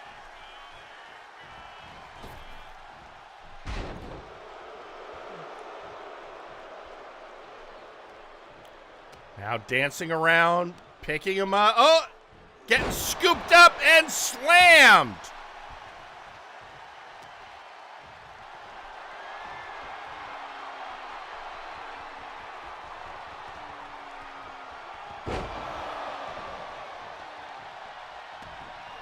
And, oh, stomping on the back of the foot.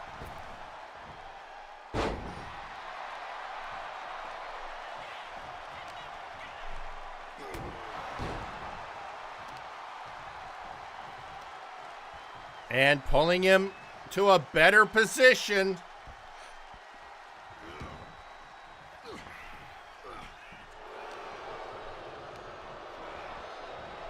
Whip to the ropes.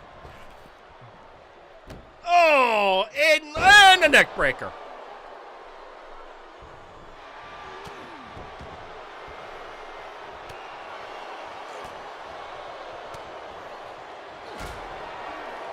These two are just going back and forth.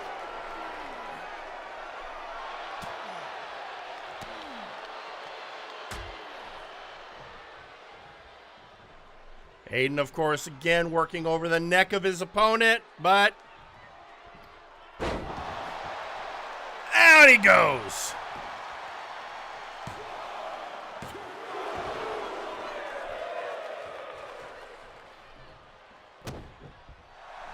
And getting a stop in what? Getting him in the camel clutch.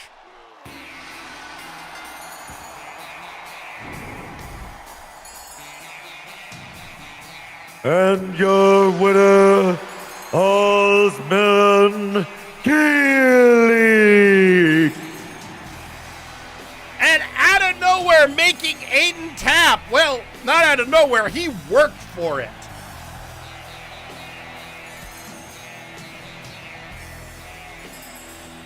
He made the god of wrestling humble.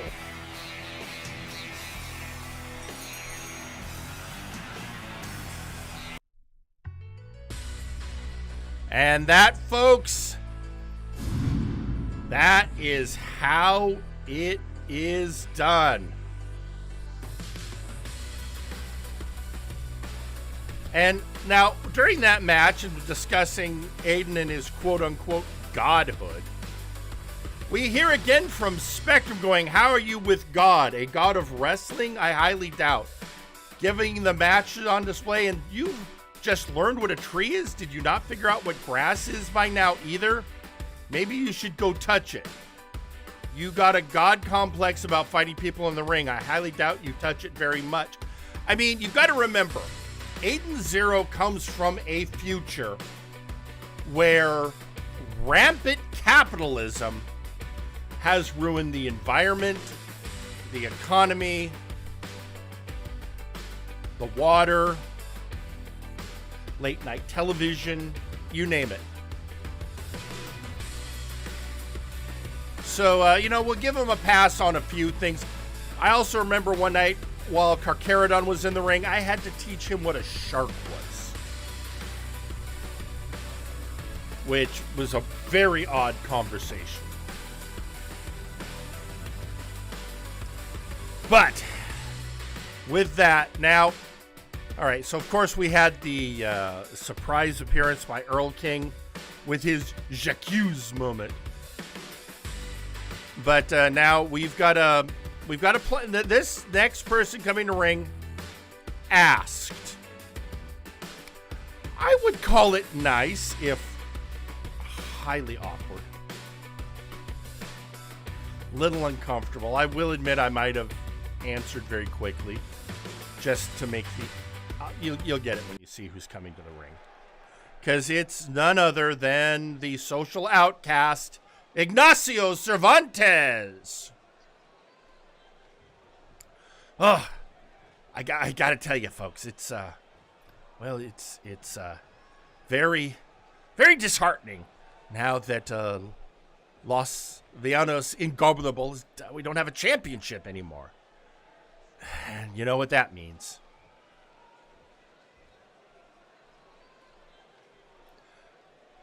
Nacho party! No, I'm kidding. It means we got to strive for gold once again. And, with the permission of the boss, El Albatros, I'm going to lay out a challenge for the... No, not the tag belts. I saw what you were thinking. No. For the Big Oof Championship. Johan brutalized Power Surge. And frankly, that should not go unanswered. And I know everyone's like, Ignacio, we can't figure you out. What the hell's going on? Boo, boo, boo. Look, I like to keep it that way. I like to keep you guessing. And, use it to get my hands on, some singles gold. Let's face it, I think I'm due. So, what do you say, big guy? Johan, Son of Thunder.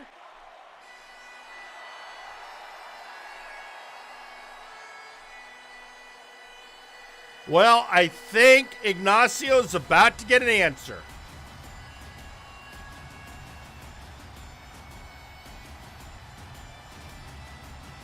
And here comes Johan Mjoln, Son of Thunder, and your Big Oof champion.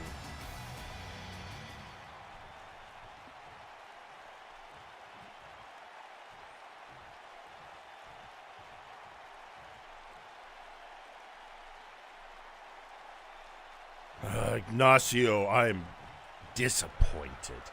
I hoped when I absolutely crushed Power Surge that I would stop getting challenged by smaller and weaker wrestlers. I want a challenge worthy of the Son of Thunder. Oh, so we're sizist now. Is that what it is? Is that what you're telling me? Smaller people can't get it done. Look, we've been getting it done forever. And I'm so big and tough. You know what? The bigger they are, the harder they fall. And I should know I have to train every day against Strongman Bell. So I'm used to fighting big guys. Bell. Look, if that's how you want to die, Ignacio, trust me, I am willing to oblige you in due time. Because, honestly, maybe the message will get through. Send me somebody with substance. Oh, substance. Okay. Look, you understand, remember last year? Remember XR Coon? How he went the entire year without a singles win? How do you think that happened? I got in his head, I messed around, and the big, powerful Sith Lord couldn't handle me. Now, it's your turn, Pookie. Oh, you're trying to be cute. You're trying to get in my head. Well, trust me, I have faced better manipulators than you. You, of all people, should understand what it's like to deal with the mind games of a certain Fey King. If I can handle him, I can handle you. Okay, well, you know what? That's not a no. No, that's not a no. I'm challenging you for the belt. Sounds like you're okay with it. So, we just needed a date. I hear there's a pay-per-view coming up. Maybe we can... either get on that or, I'll do it earlier. I'm good either way. Oh, Ignacio. It'll happen when it happens. But yes, I don't see any reason to sully a pay-per-view with what I'm going to do to you. So expect it when you least expect it. Ooh, that's a good one. I should write it down. It's only been used since... When was Milton Berle on television? I wasn't born yet. Anyway, you know what? Yeah, this sounds good. So let's do it. Let's get some ink. Let's get some paper. Let's get a pen and a table and some chairs and sit down and sign a contract. Let's do this. Jerry, get your booking app out. Oh, will you stop prattling? You think you're being clever. You're just digging your grave deeper. And I will come down on you like the thunder.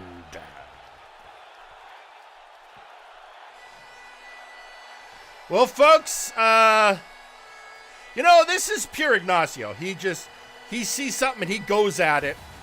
But this is a whole new Johan Mjoln. This is that is going to be, well, neither one of them, I mean, it sounds like that was an agreement.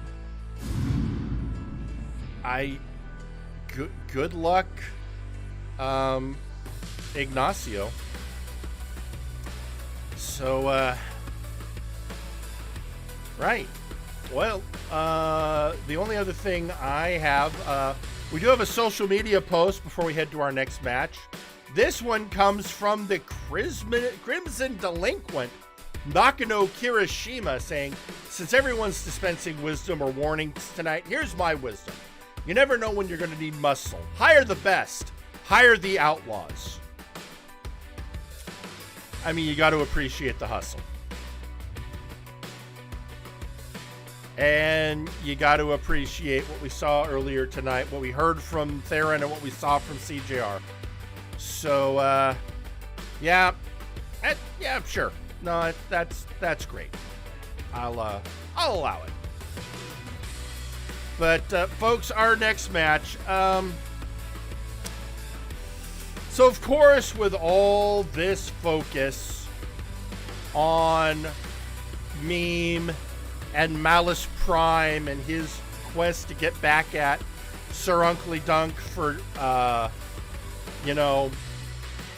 stealing the belt out from under him, and all these directives from R. Sawyer. I think one of the things that everyone's got to remember is there's still another bot out there with his own bones to pick. And we're going to see him in action. Like, now. Also, really quickly, Spectrum responding to Race Car Lock. That wasn't wisdom, that was an ad. I mean, it could be both. Anyway, let's head to ringside.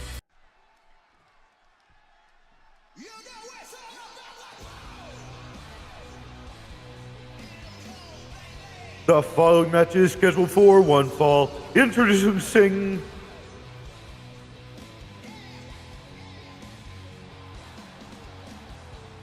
Zeta.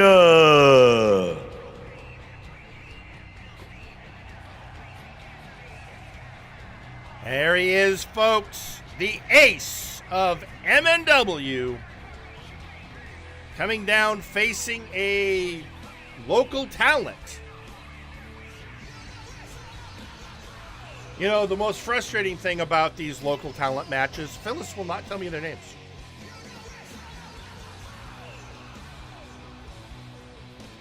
And it's usually something along the lines of, I don't want you to get attached. She's worried that something really bad will happen to one of them, and I'll be all I think that's nonsense. I can handle. I'm a professional. I've been doing this for years. But in the meantime, I am being bullied by my own assistant.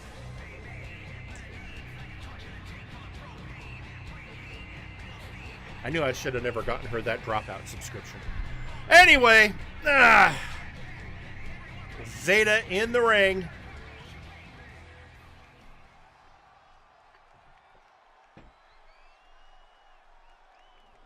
Against whoever.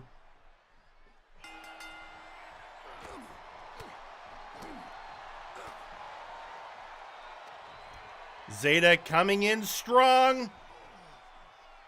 But you know, sometimes we see these local talents put on a good match. And this guy is... Oh no. Tope Suicida. Well, that wasn't really a Tope Suicida. I mean, that was more of a jump through the ropes, land on your feet, and push a guy.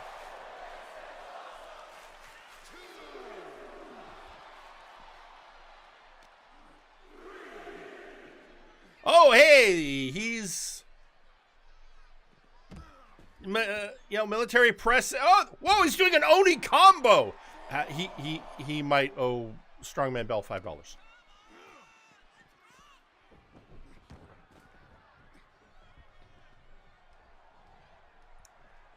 Zeta bouncing around like a Mortal Kombat character and getting lifted up again. And another Oni combo. Well, sure. Let's call it an homage to Strongman Bell. The ace in the corner. Kick, punch. Flip. Pin. 1, 2. Kick out at 2. Moonsaw, no one home. Oh, missing.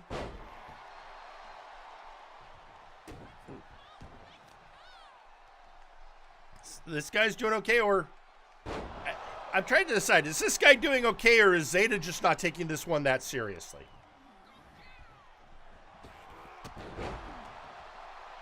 Zeta with a drop kick.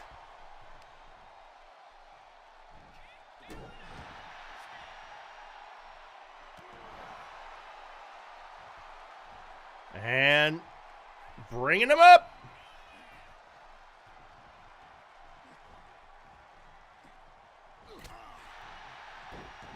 Knocking him down. And calling for it. Oh.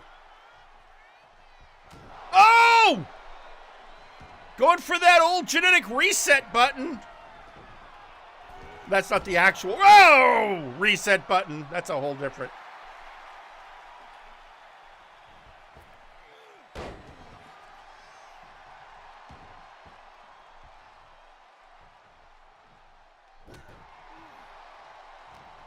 And this local talent putting on a good offense, hung out to dry.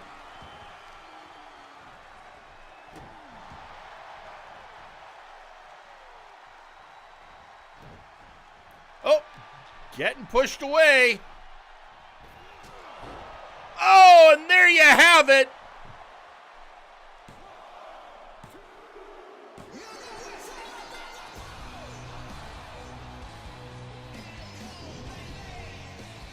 And your winner, Zeta.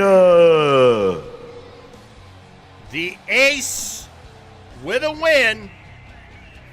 The question is, what does he think of what's going on with his former Robros right now?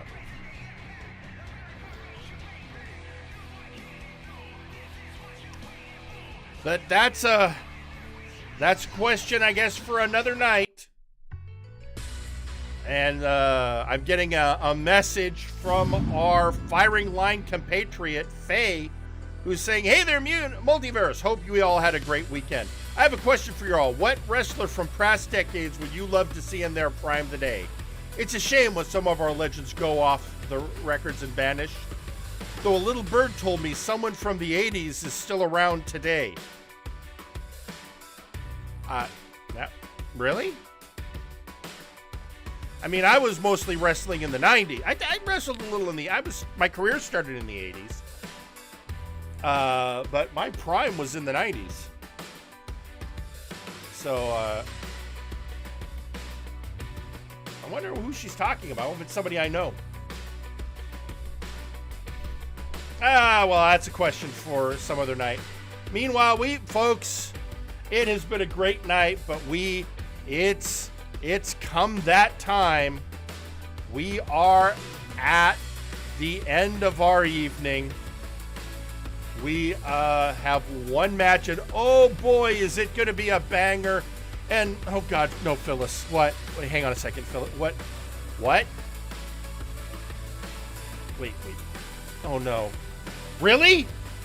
Oh, what a shame. Oh, that's... Phyllis, that sounds terrible. Well, hang on a second.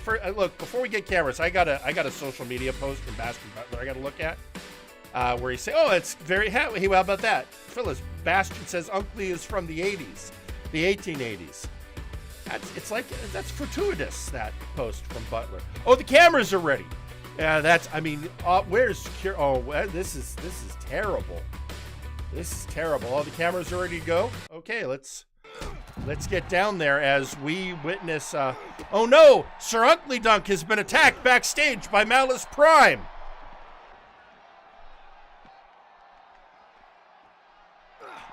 Oh no, our multiversal heavyweight champion and member of the Brass being completely manhandled by one of our other wrestlers. Oh, okay, he did an arm drag to get away.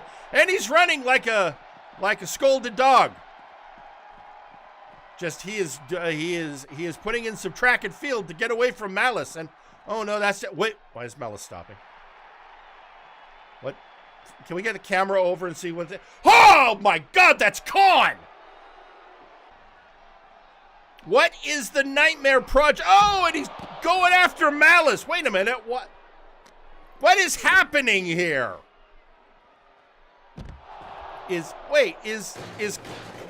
What? Khan's going after Malice.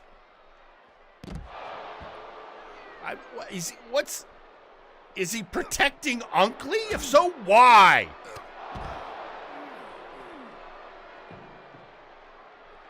What deal has Unkley made now?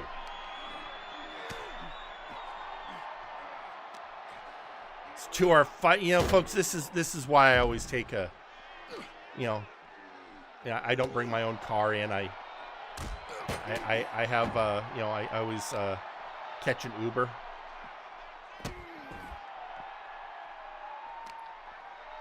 Because, stuff always ends up happening on our part. You notice there's not a lot of cars back there. There's a reason for that.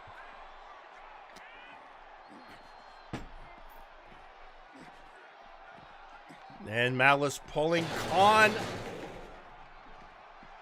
back towards the equipment area. Not happy that Khan got in the way of his taking his frustrations out on Unkley Dunk.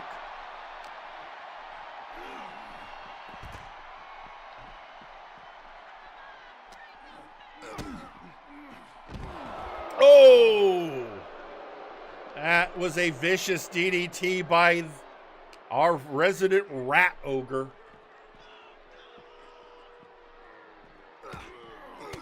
I mean, if he still even has this designation, I mean, who knows how many times Khan has evolved. The instigator of the TTV Championship's Gift of Chaos.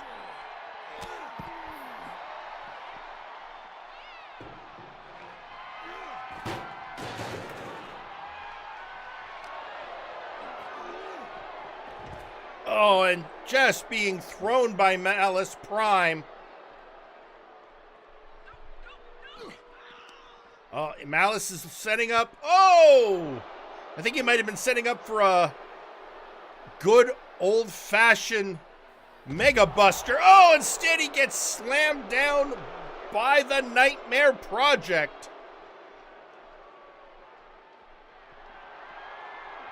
Oh, this doesn't look good.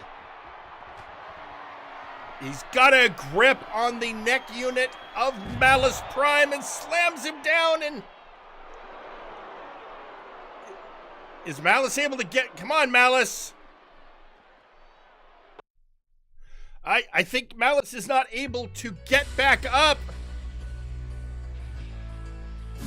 And Khan, satisfied with his work, is wandering off.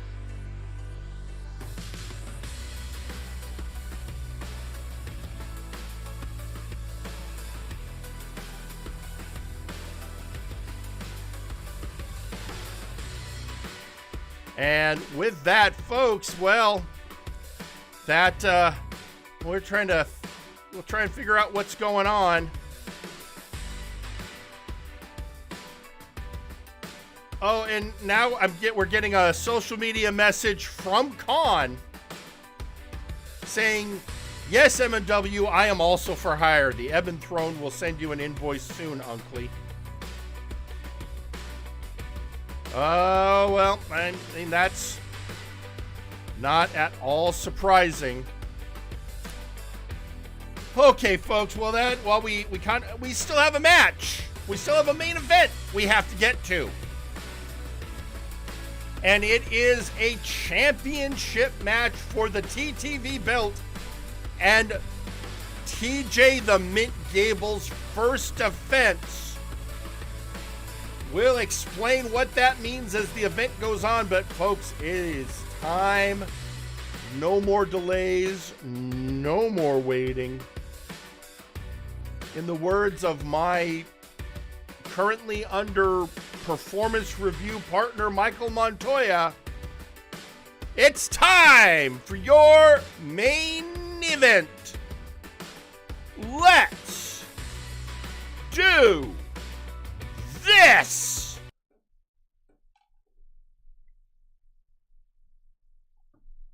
The following match is your main event and is for the TTV Championship.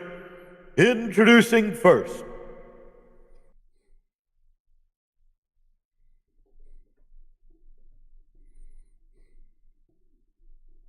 Gorm, the unstoppable Goliath Gorm, who recently, disgusted by how Nice Ice had tricked Bastion Butler with a promise of training only to humiliate him, decided to show up Nice Ice by taking a team and literally training them to greatness. And to his word, his training allowed TJ the Mint Gable to be victorious at Future Shock and claim the TTV Championship. This match is happening because Gable said, if anyone deserves the first shot, it's Gorm.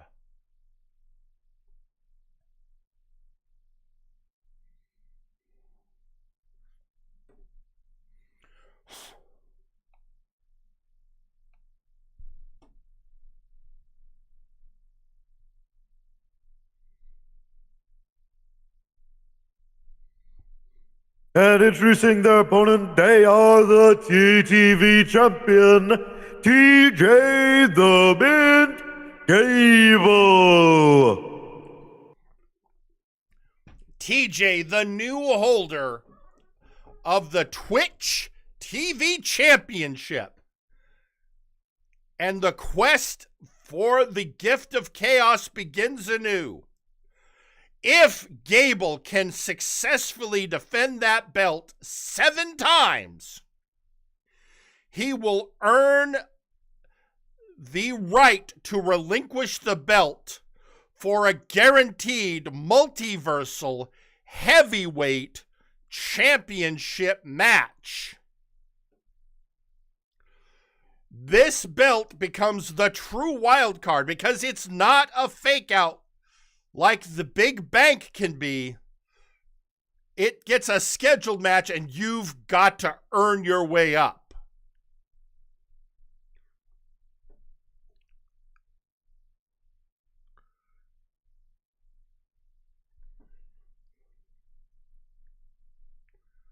And that's what it's all about, folks. The big red belt.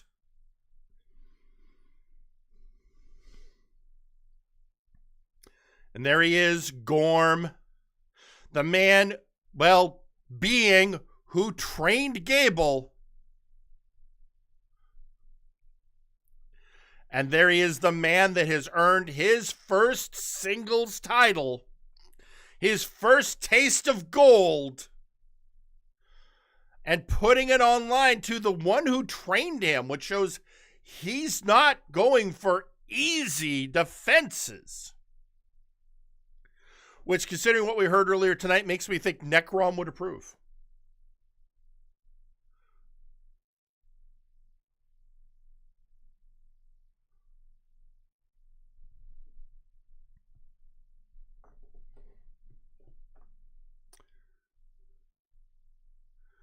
So here we are, folks.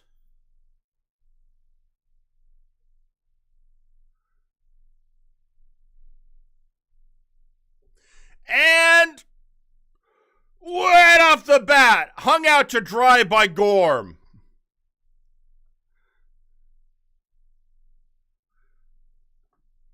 Oh, Gorm, bring it to Gable. Here's the thing, and Gable knew this wasn't going to be a walk in the park.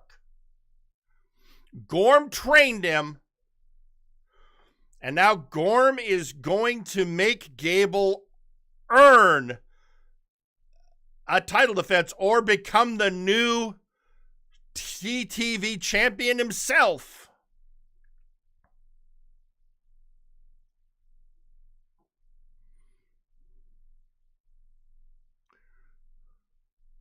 Oh, and immediately, I mean, so early in the match, and Gable is busted open.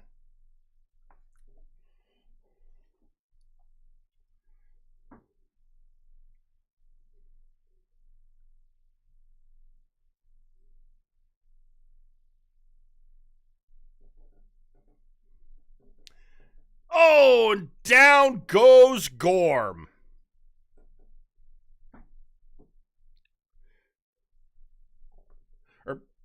Gabe, there's a lot of G names tonight. Ref making Gorm not just charge out. Gorm just wants Gable back in the ring and not showboating.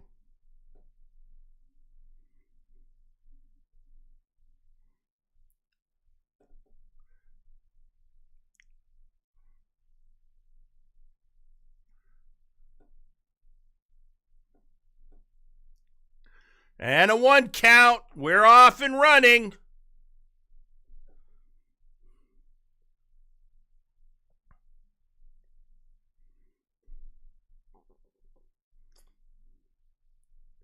Oh, and a punch to his trainer.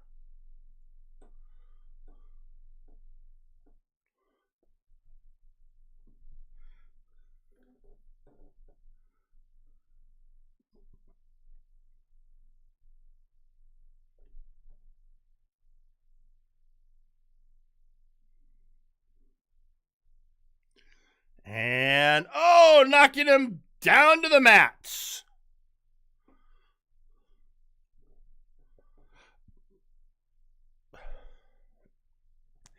Now, it's worth noting, Gorm didn't just train Gable. He has also been training Forrest Wade and Absolute Washington. And if we've got a tag tournament coming up, and I'm sure those two want to put that training to use. Caught in that bear hug.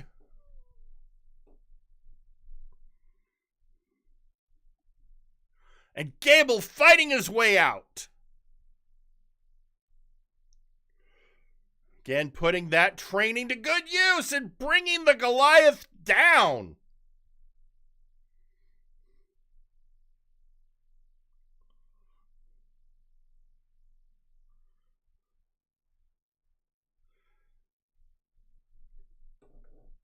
Gable bringing him to the ropes again. And again, Gorm goes outside. There was a time when tope suicida.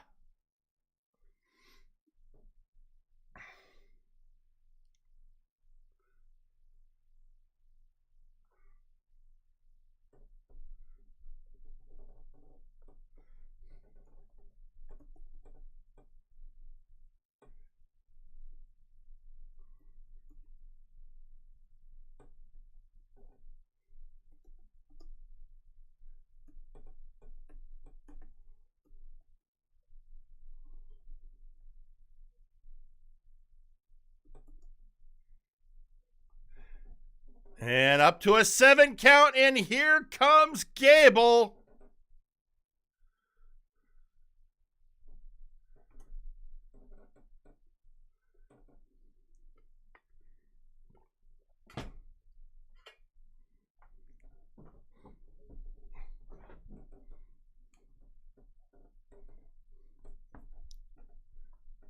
And Gable getting a grip on Gorm's throat and hitting him into the breadbasket.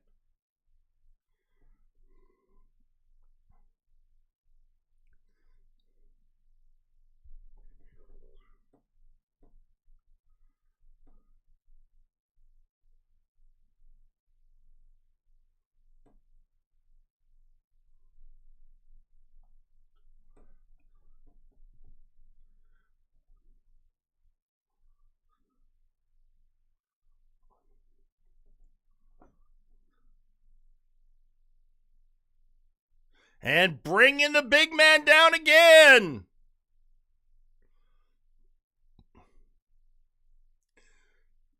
And, oh! So on one hand, you got to assume Gorm is, wanting to win the match and not happy that he's on the back foot.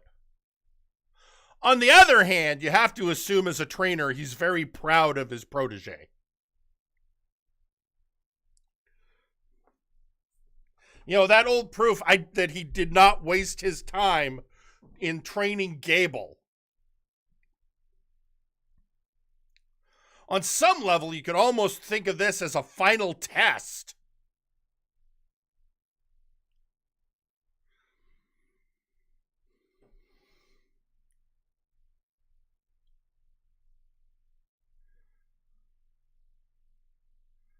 Why? He's wanting Gorm, even though the count is going on, he wants Gorm to stand up.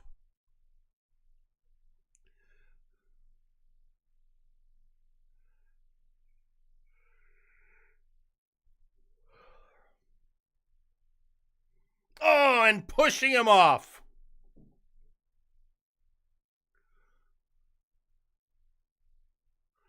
Bringing him back up again, and all right, just what a suplex.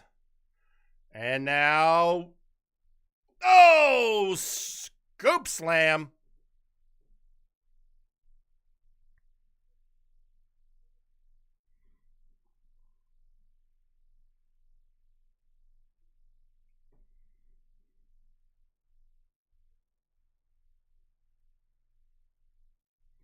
Hung out to dry.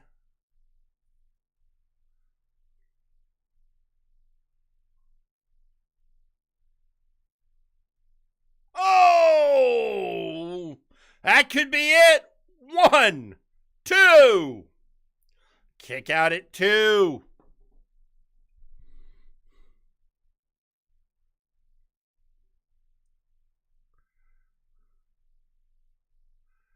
Now, trading blows with a Goliath.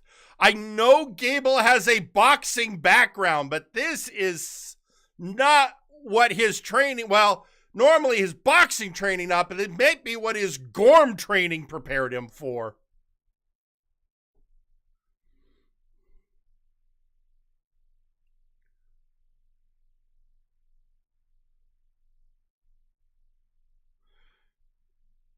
And for the Horde!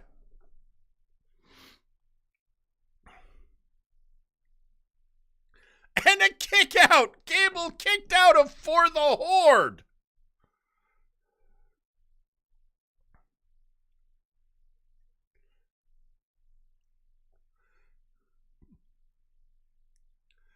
And again going for the pin! Another kick out!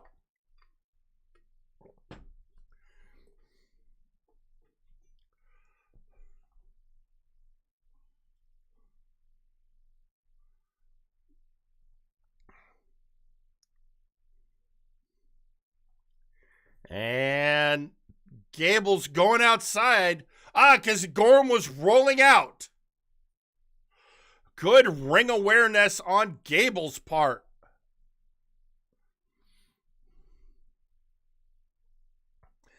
What a chop!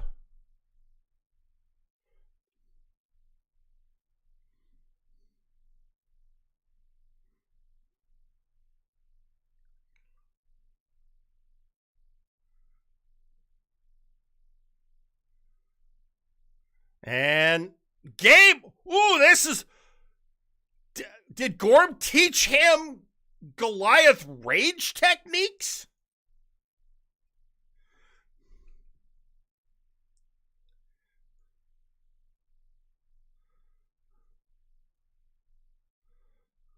And gabbing a horde of Gorman, chopping him down.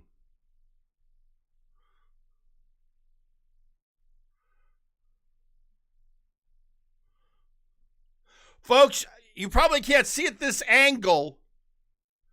Despite everything, Gorm is smiling.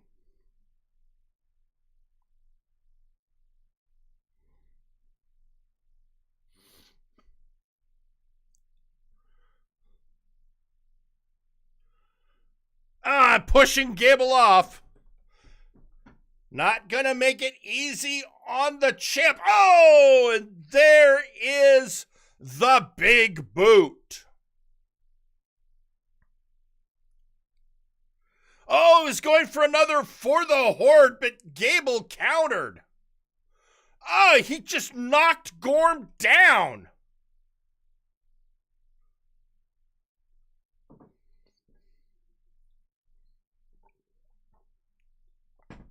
And your winner and still TTV champion, TJ the Mint Cable.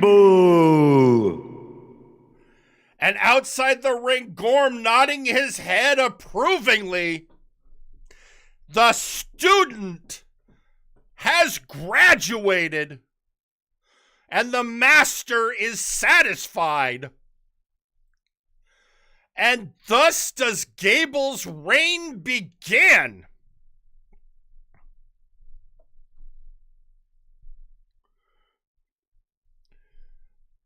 Folks, that right there, that is the first title defense. With that, TJ Gable is 1 down, 6 to go.